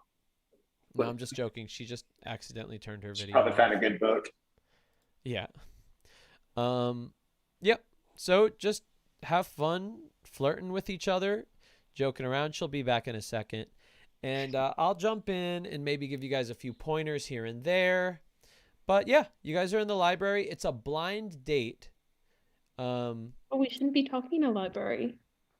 Oh, this is the part of the library where you. This is the just don't talk too loud, okay? But I also rented out the library for you guys, so it's not that big a deal. Damn. Yeah. Okay, sorry. I'm hell of obsessed a with setup. this. Yeah, in this universe, Anthony is super rich, okay? So, ready? And go meet each other. Hi. Hi. How's it going? It's good. How was your day? It's been good. I went for a swim earlier for like 3 hours. Okay. That's a very long time to swim. It's mostly just like floating, honestly, not like actually like swimming. Okay, so like middle of the summer, just floating on your back in the pool. I mean, Pretty much, yeah. yeah. I need a good pool to do that in. I mean, I was in a lazy river a few weeks ago. It was so awesome. I know. Yeah, that 3 o'clock hotness hits here. It's yeah. I just went to a music festival and it was 102 outside, and there was there was no water anywhere. We started having symptoms of heat stroke. Oh no, heat stroke is the worst. Have you had one? I've had it once, and then I've had heat exhaustion too. Okay. Don't really know the difference, but apparently it's something different. I think heat stroke is like the more extreme version of heat exhaustion, right? It's like, well, we're in a like library. when... We can search it up. Okay. Okay. Let me try and find a book now. Are you? This is okay. You're like searching it up on the internet, or like if you want to find something from a book or the internet. I guess on a computer. Ironically, I can't read, so you can't read. No. Yeah. That's okay. Okay. I just saw you here. Figured I need to talk to you. Yeah. Okay. I'm gonna try and figure it out.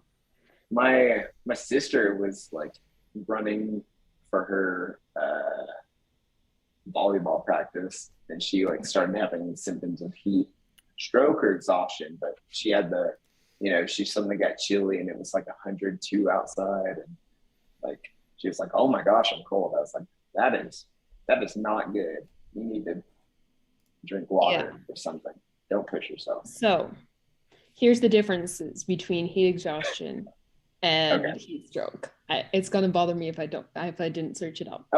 So heat exhaustion is like general muscle weakness, and then excessive sweating, nausea, vomiting, and then possible fainting.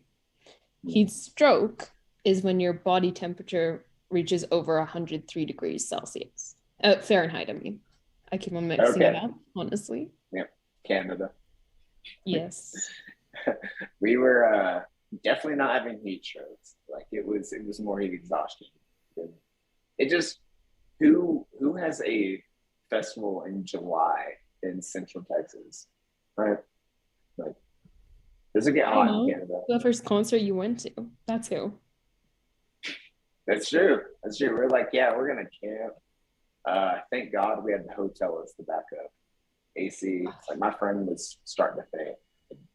Yeah, the quesadilla she ate did not help. Quesadilla what? The quesadilla she ate it didn't help. Oh, she ate. I was like, quesadilla she ate? I was like, I heard it almost like one word. I was like, what is that? I got to go see Lord Huron there, and a bunch of other bands I really love. It was amazing. Yeah. Oh. You like Lord Huron? I love Lord Huron. I tried to look the most like outdoorsy that I could, I guess. And so I like wore my hiking shirt and my hiking sun hat and my bandana on my neck, and people looked at me and were like, nice outfit. And I was like, man, it means too much for me. I gotta dress the part. Well, you're just not, that just protects you from skin cancer later on. So you were being smart. People are crazy, not wearing sunscreen and wearing hardly like any clothes outside. Are you kidding me? I tell you, more and more I like my dogs. More and more I like your dogs. I like my dogs more and more. The more I get to know about people, the more I like my dogs. I agree with you.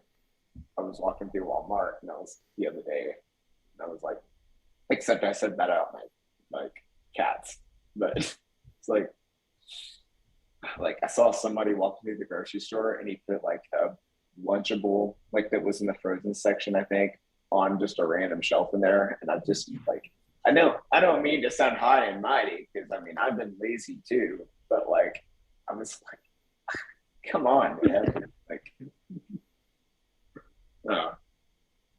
mean, it's not that much effort to walk 20 more feet to go put it back, right? Yeah. I just didn't do that. Yeah.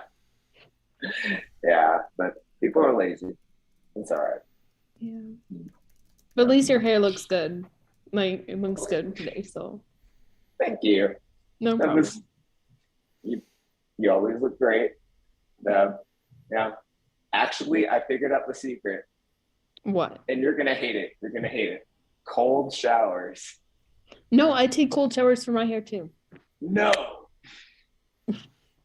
No, honestly, it's just like because your scalp gets too warm and then it's like it gets all the oils and stuff, like producing more oil. And so that is awesome. Like I tried it today and I hopped in the shower and I screamed and like I came out and felt the you know what I'm talking about. You get a rush afterwards, I guess. Yeah, it definitely wakes you up. It definitely wakes you up. Yeah, the strain, and I've like stayed in there for at least like 2 minutes, as long as I could handle. It's the secret. We're on a weird self-improvement journey right now, so I figured I'd try it. Yeah. Like honestly, I was a competitive swimmer, so sometimes we had to swim in freezing cold water and just like keep on going and going and going. Our coach would like set up the set and be like, go. Really? You just like dive into ice cold water. You're just forced to get used to it, I guess. Yeah, it definitely woke me up in the morning, and it was like around exam time, so I did like super well in those exams. Yeah. Because you went to practice at like 5 a.m. or something, right? Sometimes. Good God. Yeah, like once I could drive myself, then I would go early, but I didn't want to make my mom drive for me. Not at 5. No, I had to do that for a job once. I worked in a donut shop. Get up at 4. It was a learning experience. I had to ride my bike there one time in the dark. Like I don't want to get up at 4. I'll probably have to working in the outdoors, but that's okay. It's something you love. Working in the outdoors is fine, but like if you're working all alone and like it's super early in the morning, like I had to start work at 3 a.m. one year. Okay. Like I was working. Yeah, last summer. I was working in a bakery. I would have to do bake all the things in the morning and then do deliveries after. Okay. So yeah, but it was a sketchy place, so I always freaked out. I was always freaked out. So I always would have I would turn every single one of the lights on. Lock the doors twice. Yeah, locked the doors twice, made sure that everything was locked because I'm not the strongest person. So I was like, and one time someone knocked at the door. Like it was this random guy that just like knocked on the door. And I was just like, nope, I'm just gonna keep on baking, pretend nobody's here. You stay in the back, you ignore that, and don't let anybody know you're there. That's too much. Because I've been in that same place. While I used to work at that putt-putt place, and I've worked until 12, creepy hobos and people come knocking on the door. They're like, sorry, I can't help you. I couldn't exactly hide from them. But I was sunk down like an elevator behind the counter. That's the advantage of being short though. Then you can easily hide. Because I'm 5'2" on a good day. When you're wearing the high top Converse, it brings you up 2 inches. Yes, then I feel like I'm not a child compared to the rest of my family. I had a full-on argument with my friends because I'm 5'10", and they were like, "You're so short." I was like, "No, they're 6, above 6 foot." They kept calling me short, and I was like, "No, 5.9 is average." And, you're above average. I guess I only have slightly, but we had a 20-minute argument until you have to have somebody Google it. That's how you settle this stuff now. And yeah, and I was right, and I bragged about it, and I still brag about it, because the world was made for people who are 5'9". I promise you. Exactly. Like you can get places easier if you're shorter, and you can hide easier. Yep. And then when you get angry, it really intimidates people. I'm a bad angry though. Like I feel bad about being angry, and also like I can't make an angry face. Like I just kind of slam up, get a little silent. Like I've never been off to go off on people, you know? That's never been my spiel. No, I can't either. It's just like when people are like saying something super stupid or being rude to other people, then I'm like, you better watch out. Like my friends, but like I had a few friends in high school. They said, "Oh, don't make Lorraine mad because she can like do more sit-ups and push-ups than all the rest of you."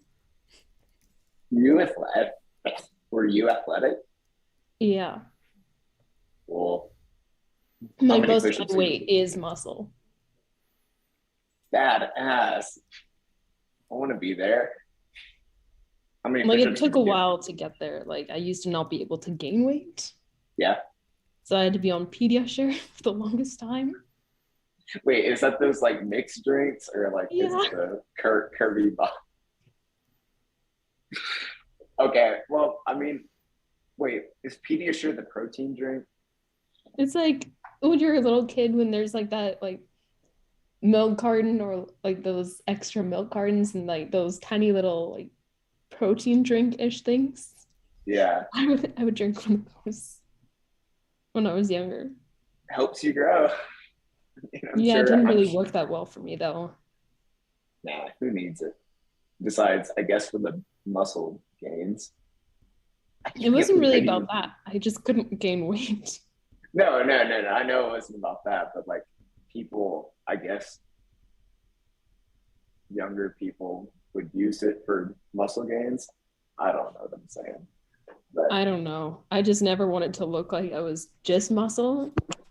So but it would be like so always awesome. wear like baggy hoodies and that sort of stuff. Yeah, no, you surprise them with your strength. Oh yeah, like I was able to like do 100 push-ups, 100 and back to back, like 100 push-ups, 100 sit-ups, and then a flexed arm hang for like over a minute.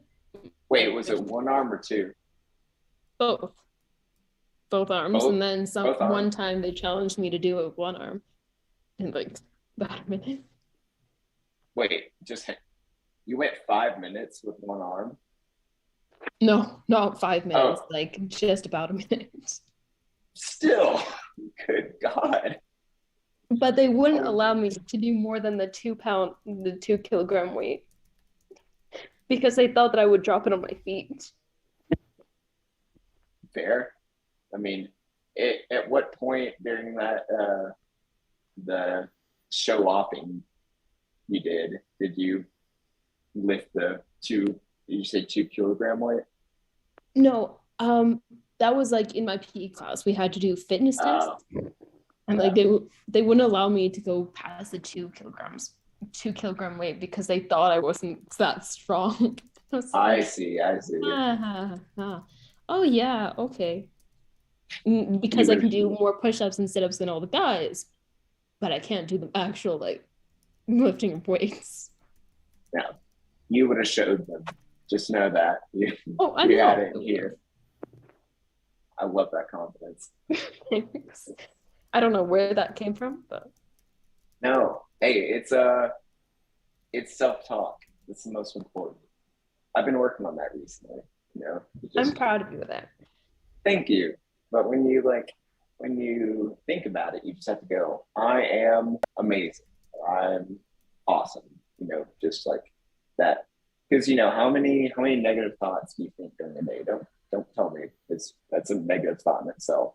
But like I don't know. You think like at least 5 times, at minimum 5 times. But I can't remember the exact statistic. I remember. I had to remember so many things.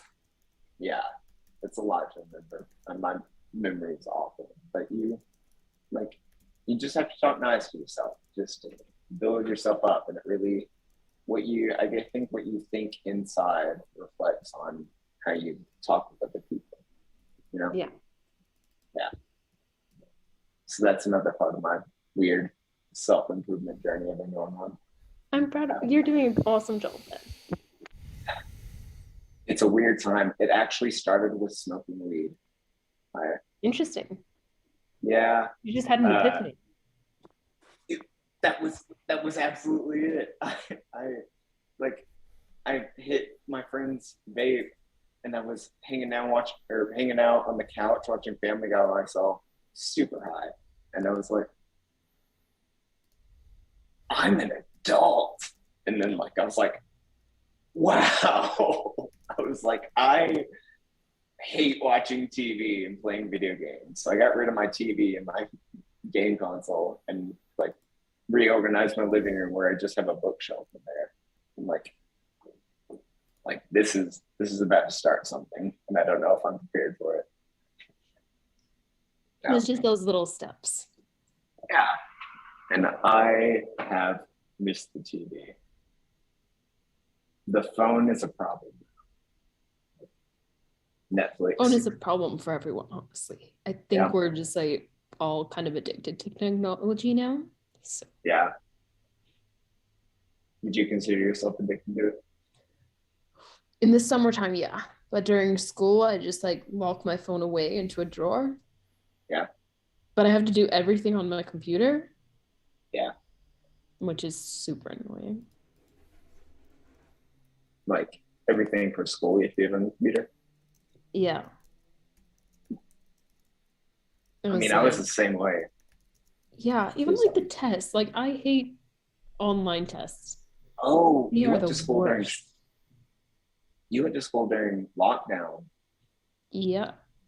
Yeah, okay. That makes sense. So and even in my first year, we had to do these tests that prepared us.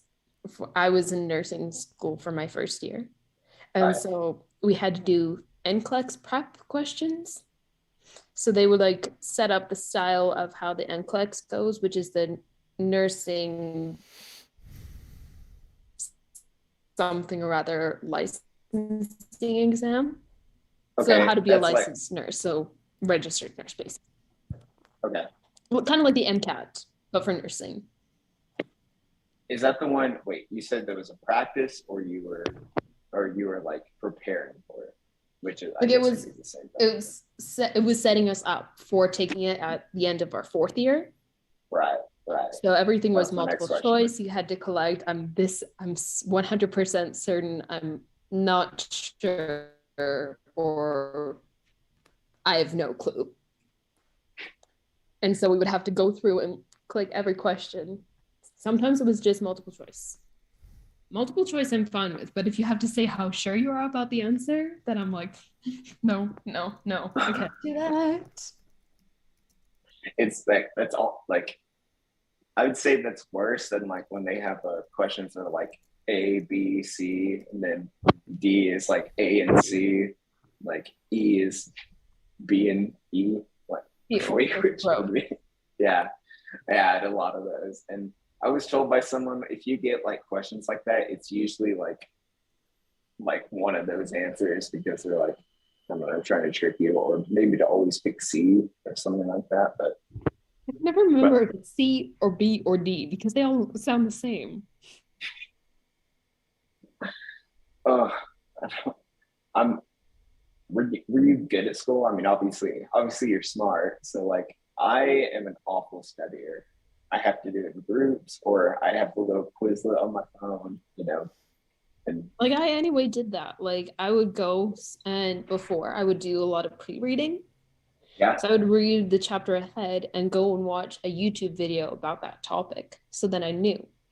And so I'd draw myself a picture about it, or I am very visual. If I see something, I'm I can explain it through a picture instead of words, because who really likes reading so many words in a day. Yes. Yes.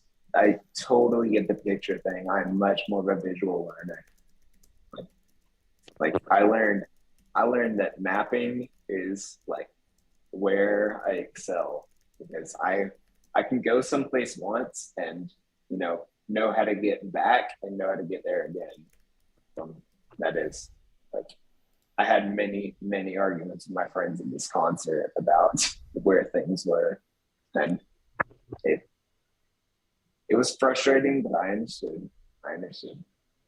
Yeah, like I can't navigate to save my life. Really? If I've been there a few times, then I know exactly where, and it's like stuck in my head forever. Yeah. Like I can still remember the way to school back when I lived in a different province. I can remember from my house which route we took to get to the school. Yeah. But if you ask me how to get to Walmart, sometimes I used to struggle so much. I finally figured out how to get to Walmart, like just recently, because my mom would always do the groceries. So I'm like, okay, how about I do them? Because I anyway had to commute for work. Yeah. And so I'd just go and drop by the Walmart and like pick something up, and I'd be like, how do I get there again? So I would have to put in my GPS. Yeah. Google Maps. And I finally know how to get to the Walmart. Hooray! All right, guys, let's take a break right here. So far, y'all are just killing it. What I'm seeing is two people that are just, you tell me, but what I see is two people that are just being their complete selves around each other and kind of just treating each other like best friends, like I always talk about. But you guys tell me how you're feeling. I mean, it's very natural, easy to talk to her. Yeah. I mean, I don't feel like I'm, I'm nervous, of course, but I'm being like excessively like, yeah. So what do you do? Like, yeah. It just flows. All right. Yeah, I've been working on like being less like anxious about having conversations and more like just being my authentic self and being more like, okay, if someone doesn't like me, if they don't want to talk to me, then so be it. Like that's something I've been working on. Yes. A lot. Right on. Hell yeah. And like I really have enjoyed talking to Caleb. I think just like he's being super authentic. So yeah. You guys are both being. You guys are like it's almost awkward to watch you guys because it feels so real. Like I'm like, should I be watching this right now? And honestly, guys, this also to me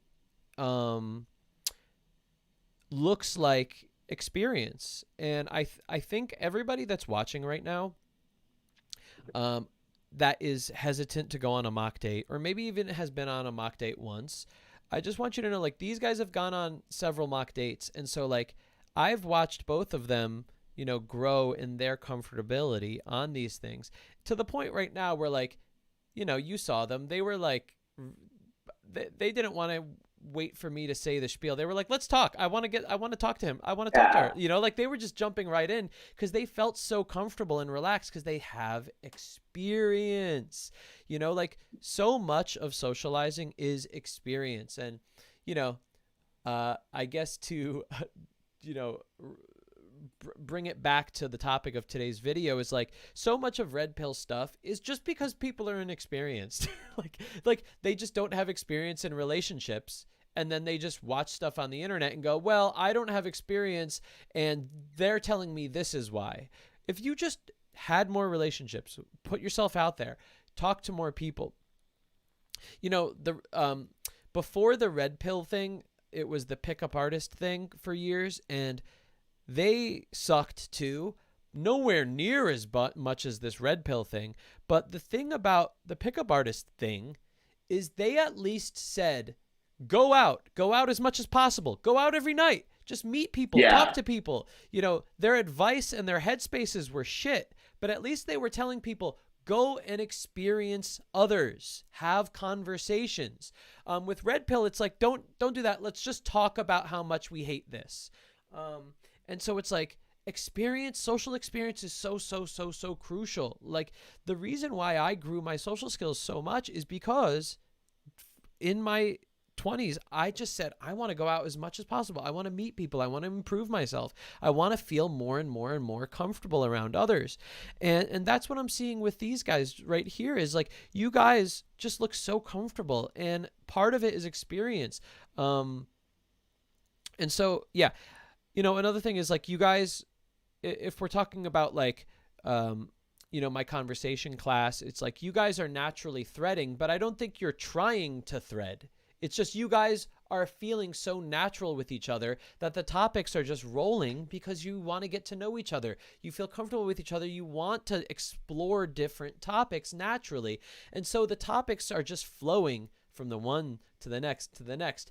You don't need to be like, the whole idea of learning conversation skills is to forget the conversation skills after you learn them. You know, like Charlie Parker, the famous jazz saxophonist, said, learn every piece of music theory you can, and then when you get on stage, forget it all and just blow your horn. And you know, with threading, like, I don't want you guys ever going, oh, okay, what do I say next? Just, if you're relaxed with a person, it will fall into place. Now, I was going to also mention to you guys, like, one thing. Remember that you are on a fake date right now, so treat it like a fake date. And the only thing I would say that would be missing from the conversation, but you guys actually, you know, Lorraine actually did what I was about to say, is like, compliment each other. You know, that's a really important thing in relationships, and any type of relationship, any type of friendship, to show, I like you. Like, I actually like the way this is going. That makes the person feel so much more comfortable to say, I like you back, or to just be themselves more, feel more confident in themselves. It strengthens a connection, whether it's romantic or whether it's friendship. So, you know, when Lorraine, you know, when you said that about Caleb, you know, that was exactly the right timing. Like, you said it so perfectly, and it was the right timing. But always just keep that in mind, everyone that's watching, and you too, you know, like, it feels so good to make people feel good about themselves. You know, like, I want to do that. And it's also a vulnerable thing to do. Vulnerability is confidence. So it makes you also seem more attractive too, you know, when you are being vulnerable and complimenting people. So anyway, you guys are doing great. I'll give y'all like 3 more minutes to chat, and yeah, go on, y'all. Okay. Well, awesome. I had a topic that I heard him say that I was really wanting to ask you about, but I completely forgot it. So take the reins, Lorraine. Now you're putting me on the spot. It's all on you. Oh man, I don't like that. You got it. Like, even at like when my parents were like telling me congratulations for my graduation, I was like, I need to get to work. Oh wait, what do you mean? Like, I went to work straight after I graduated. Okay. Because I was just like, I don't like a lot of attention myself, honestly. No. And like, at my graduation party, my parents were like, speech. And I'm like, okay, thanks everyone for coming. And then I just took a bow. Oh my gosh. I had to go to a scholarship meeting the other day, and it was with the Vietnam Veterans Association. My grandfather was in Vietnam, and the meeting was over, and I was like, yeah, I get to leave now. Like, and my grandma goes, everybody, Caleb wants to say something. And I went, oh, maybe no. And your heart was probably pounding just like out of your chest, and it was just like beating way too fast. And you were like, all these veterans turned around and stared at me. I'm like, these people are so nice. They have so many health problems now. And here, I already missed the first meeting, and I'm here to make up for it. So I just went, thank you, everyone.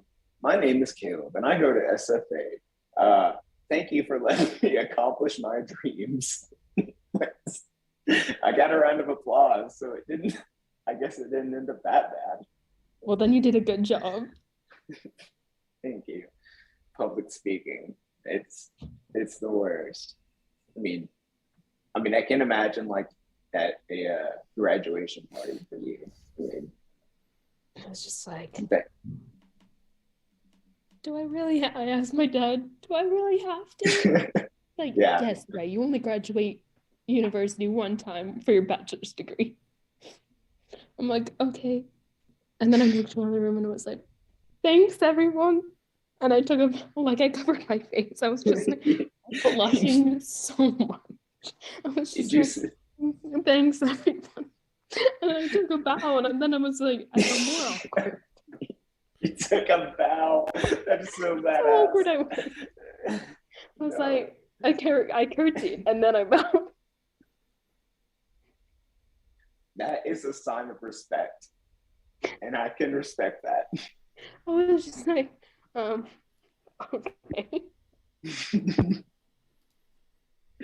I had to do a presentation in class. I think may have told you about this at one point, but I just started my presentation with, "Hi, I'm Caleb, and this is forestry and blah, blah, blah, blah, blah." And my friends in the class, they were like, "Dude, we had to cover our mouths because we were about to laugh out loud at you, just because if you're gonna do something that you're scared, you just gotta dive into it, you know? Whether it's I don't like being put on the spot, but if I'm passionate about the topic, then I'm just like, okay, I got this, and I talk people's ears off, and they're like, "Ray, can you maybe talk a little quieter, please?" Because when I get passionate, I start talking really loud. And you're very if I was knowledgeable talking about what I was something. saying in the chat, I would have been yelling. People would have been covering their ears trying to actually listen. I'm like, but this and this and this and this. Sometimes I'm like, okay, Ray, just calm down. Don't type so much because people are gonna get sick of you and think that you're bragging. Yes. I'm not bragging. It's just I'm super passionate about psychology and that type of stuff. Yeah, but okay, I'll just. No, I worry about that too. I mean, I think I'm annoying all the time whenever I type or message people. But okay, so you the thing to recognize here is you're knowledgeable about stuff, you know? You are clearly smart and and humble about it, I should add. But I mean, don't spout off nonsense. But if you truly know, I don't know anything about psychology. That from talking to you, that's the things I've learned. Especially since you said the other day that weed can activate psychosis. It's like, all right, out of there. We're done. No, people actually have some people have a predisposition to psychosis. Yeah, and the weed actually triggers those particular what's the word that I just used?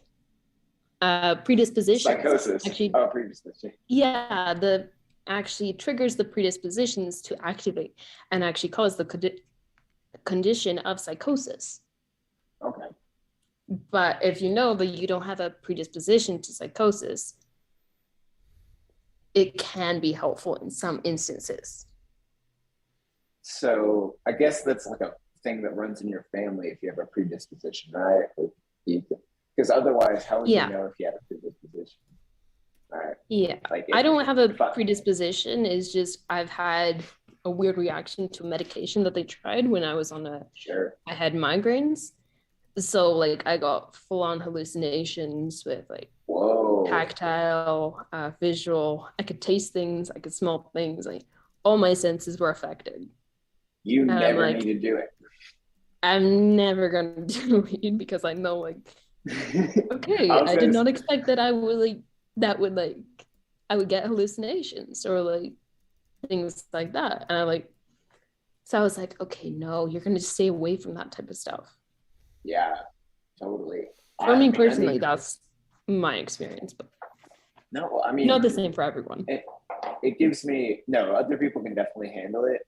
I get brain fog, and what I was gonna say is I don't think you definitely don't need to do LSD, or No, I don't need to try psychedelics. I've had an exciting enough life.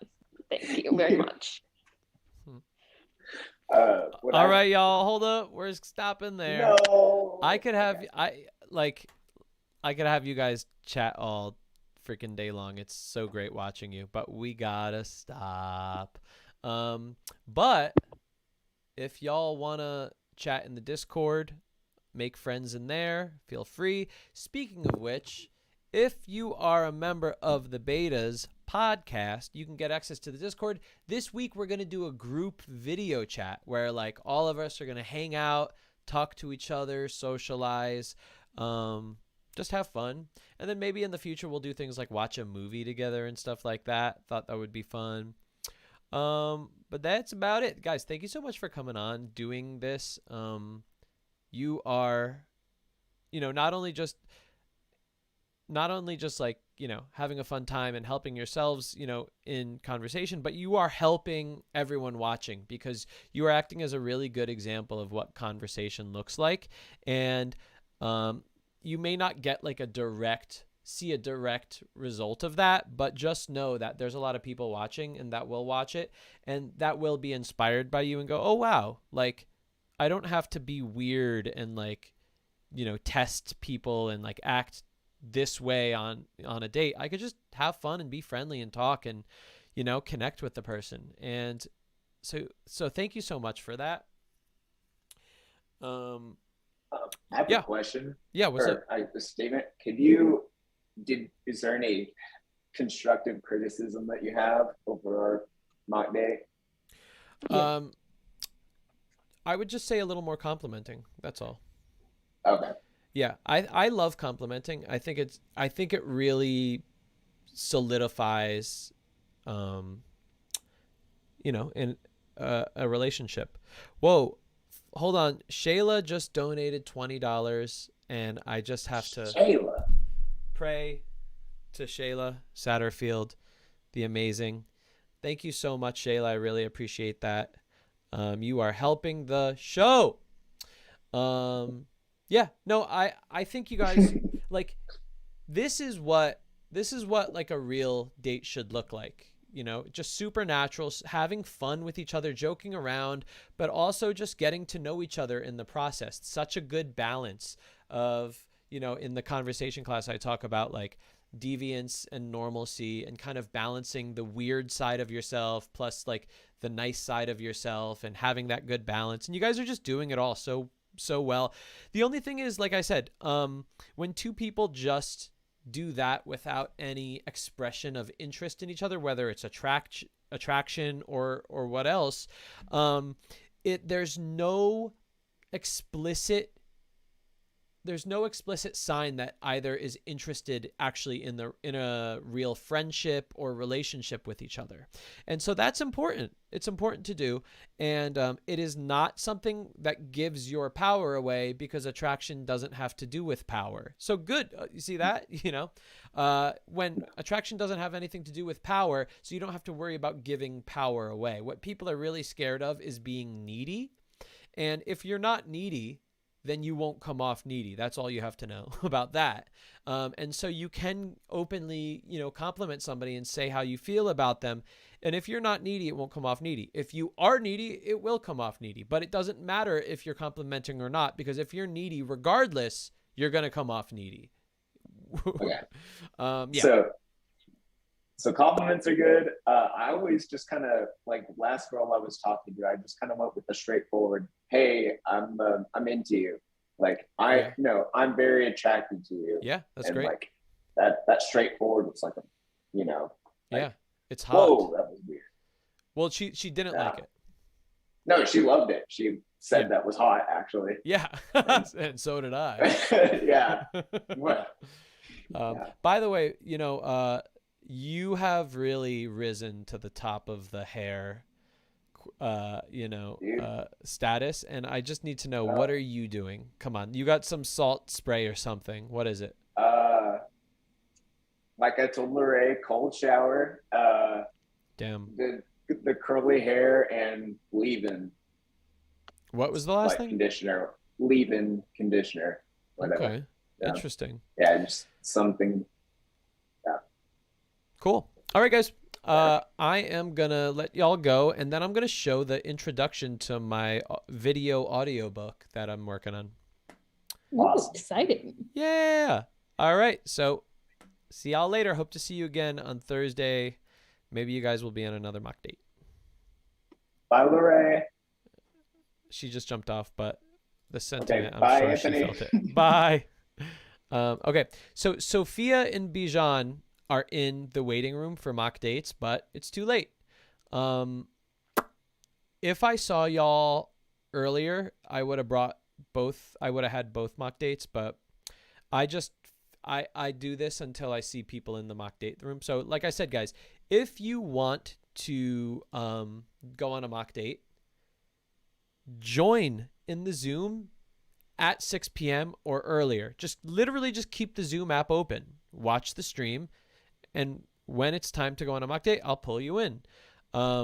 It's fun. And the most important part is like you are going to learn. Like you're going to get experience interacting with people in a safe environment where there's no judgment.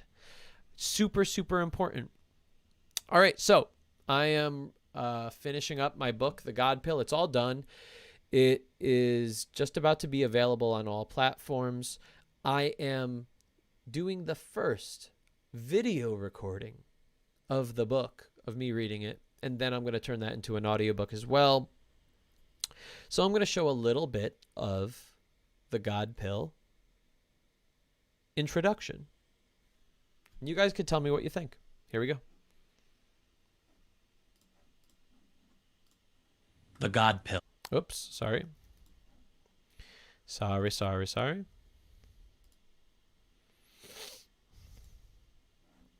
Okay, let's do this again. The God Pill. Unlocking True Attraction, Confidence, and Happiness in Introverts by Anthony Recenello. Introduction. The artist sees what others only catch a glimpse of. Leonardo da Vinci. We've all seen great examples of extroverts. Happy, confident, attractive extroverts. In fact, I think there's such a dearth of famous introverts who are happy, confident, and attractive that all of us introverts were raised with only the extroverted examples. At least for me, I was taught to believe that the way to be all those things, confident, happy, and attractive, is to take on these extroverted traits. As a kid, it just seemed like only extroverts lived like that, and I felt inadequate. My brain doesn't work like an extrovert's brain. The way they converse, the way they process information, it's just different. I just could never really pin down what that was. Nowadays, I understand who I am. I understand that I'm an introvert. And that doesn't mean I don't like meeting people, or that I'm quiet and shy, or that I'm bad at sports. Actually, never mind. Likely you've experienced this disconnect in your lifetime. Maybe right now, where you feel like you're different from everyone else. Maybe others don't like talking about the same things as you. And even if they do, they want to discuss it in a different way. So all my life, I kept trying to mold my personality to the way an extrovert thinks, speaks, acts, and lives.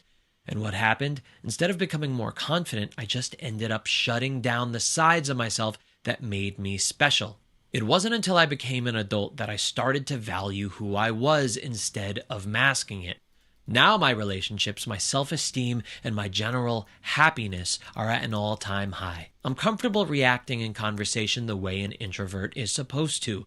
I no longer dumb down myself just to cater to someone who might not understand the way I want to speak. Now, I say the things that I want to say from the exact perspective that I have. And weirdly, that actually makes me more attractive to others instead of just confusing or propitiating them.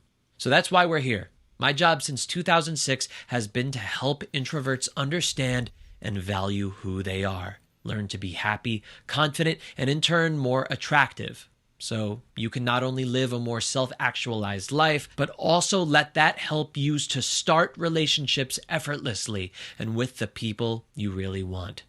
My work with introverts has been featured in the New York Times, on CNN, Fox, Vice, USA, Pix, and with millions of viewers on social media. Because all of the advice focused on relationships, dating, confidence, and happiness is made for extroverts, there are no resources I've seen specifically catering to the introverted personality that actually work. This is why I spent 6 years between 2008 and 2013 discovering the God Pill. I want it to act as the foundation for how to live your life as an introvert. It's called the God Pill because this new understanding and lifestyle unlocks an enlightened side of yourself, providing you with unwavering confidence, happiness, and attractiveness that you already possess, hiding inside, waiting to be released. When you enter God mode, limiting internet philosophies like red pill, blue pill, or black pill will no longer apply to you and in the people you interact with. The anger and pain you feel towards others in relationships floats away. No longer will there be a game of comparisons. Who has the higher value? What's my SMV? Google that. You could rest your mind now knowing that those concepts won't apply to you. We'll be going deep into how to confidently interact with people without needing to be energetic or loud. How can you create instant, intense chemistry with someone while saying little and remaining perfectly calm? How can you get out of the pattern of overthinking and use your introversion effectively? First, let's define what I mean when I say extrovert and introvert. To make it simple, extroverts feel most comfortable when they are outside of themselves. Introverts feel most comfortable when they are inside of themselves. Extroverts enjoy spending less time pondering ideas, insights, and concepts. They spend more time engaging with the world around them. Introverts are the opposite. They enjoy spending more time pondering ideas, insights, and concepts, and spend less time engaging with the world around them. People tend to get confused here, though, thinking that if they're an introvert, it means that they don't like socializing, being in nature, or playing sports. We all enjoy doing everything sometimes, but what makes you one or the other is based on what you're most inclined to do. Extroverts tend to act before they think. They tend to get less deep regarding topics. They prefer more friends, but with a superficial connection to them. And notice that they tend to enjoy discussing people, places, things, and experiences, while introverts tend to enjoy talking about ideas, insights, and concepts. Carl Jung, the psychologist who came up with this concept of introvert-extrovert, believed a balance between introversion and extroversion best served the goal of self-realization. This is where the purpose of this book comes into play. No, I'm not going to teach you how to be a confident, happy, attractive introvert by becoming more like an extrovert. Extroverts live their lives differently than we do. I want to teach you how to become a better introvert by creating balance. You'll be harnessing the benefits of being an extrovert in your own introverted way. This is where the magic lies. Extroverts and introverts both need balance. Many extroverts would benefit from stepping back and examining their relationships more deeply. They'd benefit creatively by looking at their ideas from different perspectives. They'd benefit from their decisions by further analyzing the elements of an issue, but they'd need to do it from the headspace of an extrovert.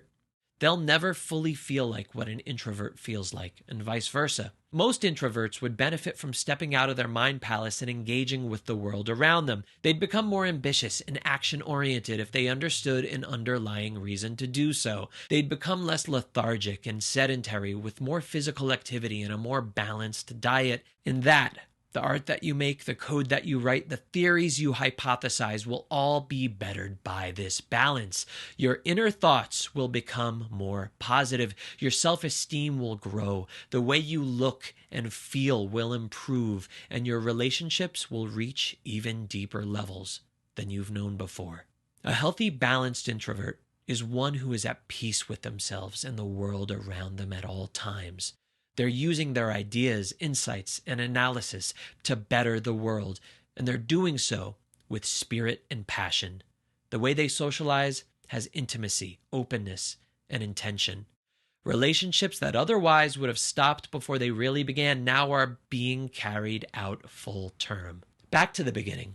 We know all these great, well-balanced extroverts. Now I want you to take a second and explore an example of a well-balanced introvert. Perhaps they're someone you know in your life or someone famous. Perhaps a movie character who's inspired you. Some of my many introverted inspirations are Kane, the Shaolin monk from the TV show Kung Fu, filmmakers Paul Thomas Anderson and Wes Anderson, actor Kristen Stewart, and the musician Bjork. When you could become a well-balanced introvert, one who can make anyone in the room feel strongly connected to you with just a few words, injecting positivity, laughter, comfort, and love into the interaction, you could start relationships with the people you actually want in your life. After learning the skills I'm about to teach you, people will gravitate towards you just because of the way you make them feel. My approach invalidates superficial relationship rules like needing your appearance to match up to society's standards, how much money you have, how popular you are, or whatever social norms people are connected to. My goal is to make you the most charming and fulfilled introvert you could ever be, without needing to match up to what it seems like society expects from you. The first step to this is about adopting a very certain way of life. A way of life that I've noticed all well-balanced, attractive introverts possess. This particular kind of person, whether they realize it or not, lives by a certain set of values. Everyone's happy to see them because they know they're going to single-handedly be the one who changes their day. With these individuals, people are fawning over them, and everyone wants to be them. These charming introverts are the ones whom I've studied over the years. I'm going to completely cover exactly how to adopt this lifestyle for yourself in just a minute, but right now I want to tell you how I came to learn about it myself. Let's take a trip back into the late 90s. I think the reason that I now can date who I want is because I was never under the impression that superficial assets had anything to do with it. In my high school, the strongest currency was coolness. It didn't matter so much how you looked or what you had. All that mattered was if you had the right personality. If you did, you could skyrocket to the top of the social hierarchy and basically date whoever you wanted. I reach my 30s and I start hearing people mention how important it is to match this laundry list of requirements in order to be eligible for the attractive individuals of New York City. It was all new to me. Meanwhile, I still thought that all you needed to be was cool. What's funnier is I see introverts mentioning their requirements for potential partners even louder than others cry about it. People have decided that they cannot possibly be attracted to someone until everything on their list is checked. And I understand that. I think it's good to be picky. I'm super picky, but that doesn't stop me from instantly being able to dismantle people's list of cliched qualifications when they meet me. I'm a purist. If I'm excited about something, I don't want to learn the tactics. I want to get to the absolute core of what that thing is and take it apart piece by piece. Otherwise, I don't fully understand it and I get disoriented and anxious. When it came to being a balanced introvert, I took the same approach.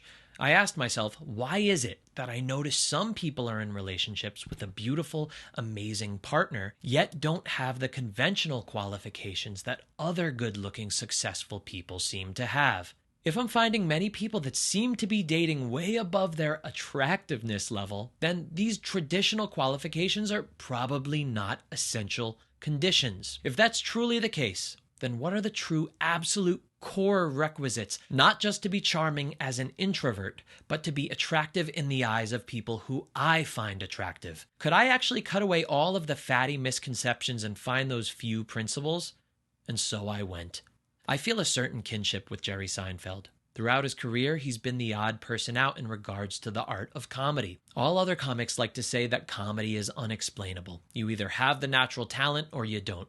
You could find Jerry constantly trying to pull the art of comedy apart. He's fascinated with the fact that one little head turn can entirely affect the response to a joke. He loves getting into the nitty-gritty in places where others don't care about getting into any nitty or any gritty. The same with me. It's fascinating to me that one little head turn could change the entire tone of an interaction. I could have the same word-for-word chat with an attractive individual that Joe Schmo just had, except my rhythm, tonality, and body language could make my conversation be the one that sticks in their mind for the rest of their day. Amazing. I know how nerdy all of this is, and I still can't fucking help it. I have to keep exploring the different possibilities of social skills and keep concentrating it into a continually more powerful and simple methodology. That's how I came to construct the book you're reading or listening to right now. These following teachings are instrumental to the absolute foundation of my life's success with people, business, friends, confidence, happiness, and the end of just about all of my fears, anxiety, depression, and the quest to be magnetically charming to anyone wherever I go. I don't want you to move any further with anything else I teach until this has been well digested into who you are. You're not here to learn how to seem as rich and powerful as possible to anyone you come across, nor do I want you acting like an extrovert. This isn't the way of the well-balanced introvert. I want you to be exactly who you are meant to be. I want you excelling in whatever you want to excel in. I want people to be mentioning your name within their circles. I want them getting excited before going on dates with you and feeling amazing when they finally get to meet you. I want them talking with each other about how you just might be the one, despite the fact that you've only just hit a few of their requirements on their relationship list. How is it that I'm falling in love so fast, they'll say. You'll know exactly why. That's the beginning of what you're about to learn today. The beginning of introverted charm, the absolute fundamentals for what I've found makes all of our balanced introverts tick. If you're interested in meeting great people, these are the most important skills to master. Begin here and don't stop practicing until it's all automatic, until this philosophy is part of you. Live by these ideals and watch how you affect others and how others react to you the same way they'd react to meeting your introverted role models. This is the ironclad methodology consciously or unconsciously practiced by all charming introverts. Welcome to the God Pill. All right, y'all. All right. I'd love to know what you guys think. Razor brings up a fine point, saying, I feel the backdrop of the video is a bit distracting with the shadow in the black part of the right side of the frame. Other than that, everything else seems to be working pretty well. I agree. It's a shitty backdrop. What do you want me to do? I can't be perfect in every gosh darn way. I agree. I wish it was better.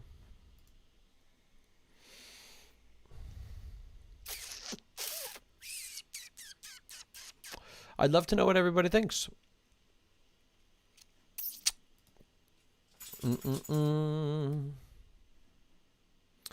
So, John says, as a hetero male, I could definitely vouch for wanting to spend more time with attractive men as friends. Am I really attracted, or do I want to be seen with that person?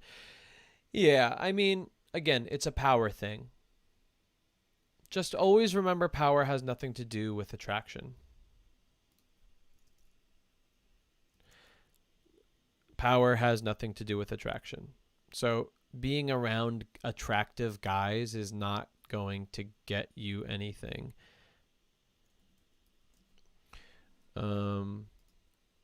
Yeah. Any other thoughts, y'all? Caleb loves it. Daniela loves it. That's great. It's so good to hear that. Yeah, so I have a lot more to film. It's going to be, believe it or not, this gives me a lot of anxiety filming this, just because it's like I have to speak perfectly.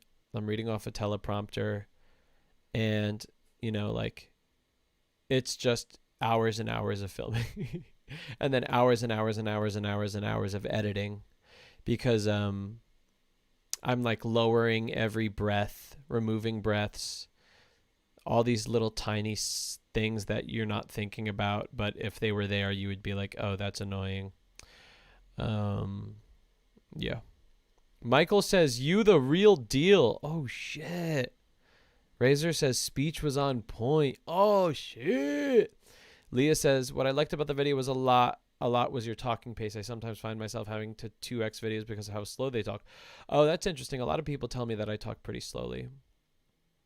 But for an audiobook, I like it a little bit slower because I want to like soak in the information, especially with a book like this. If it's something that's like, I understand listening to things 2 times the speed, just because some things are just very informational. Just give me the information so I can move on. But books like this, you know, I recommend listening to at regular speed, just because it's stuff that is pretty, it's not just like, oh, I know it now and I'm good.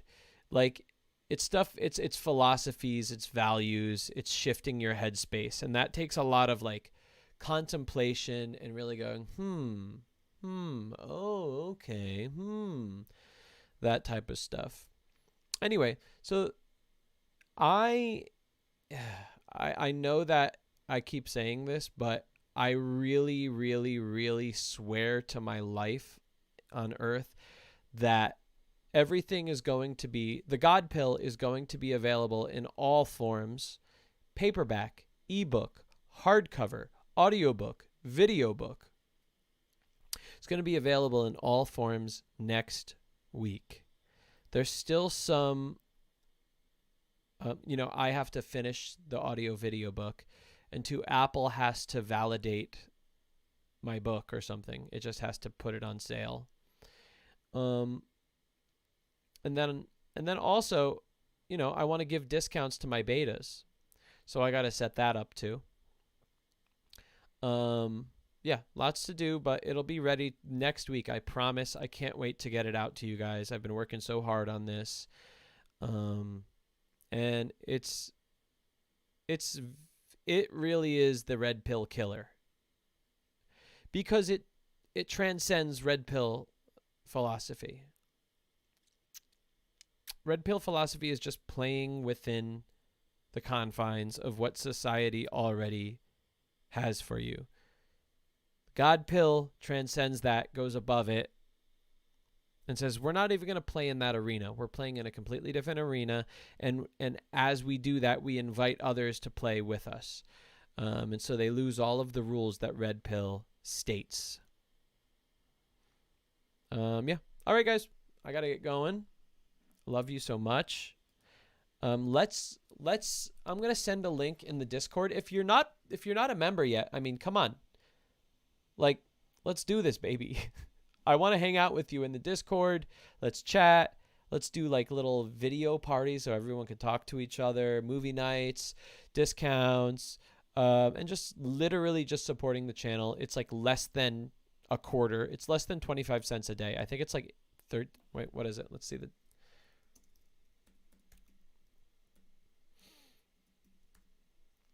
Yeah, it's 17 cents a day to join and be a member.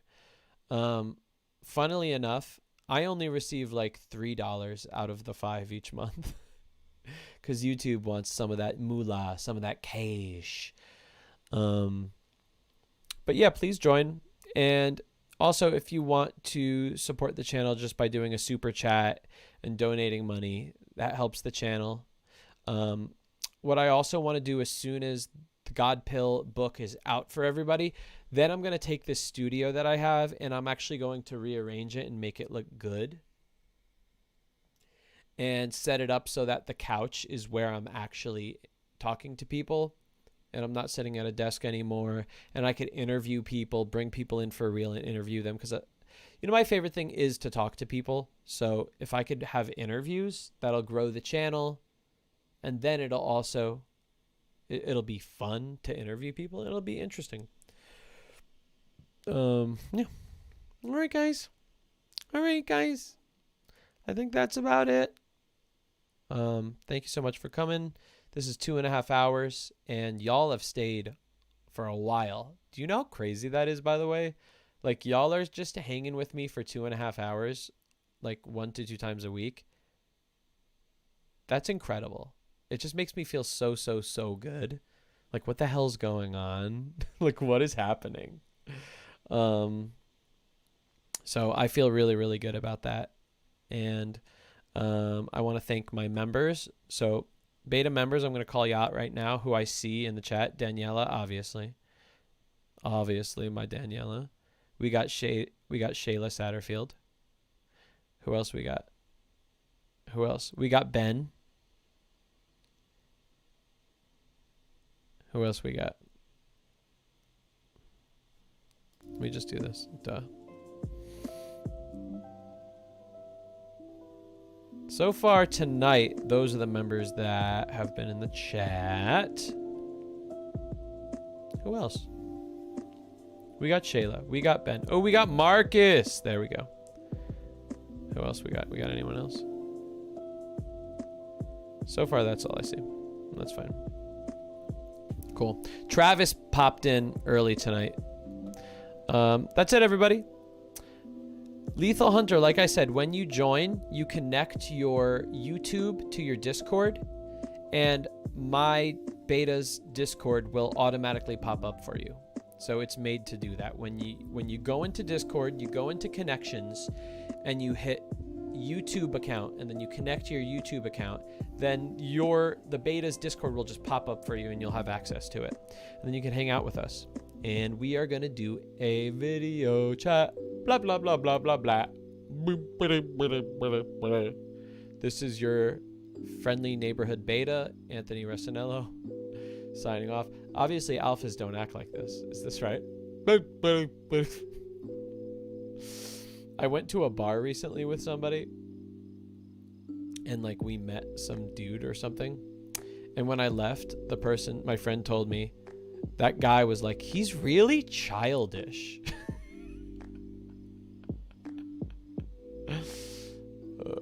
Yeah, I am. I was like, that's true. I am very childish. Alrighty. Your friendly neighborhood beta. Boy.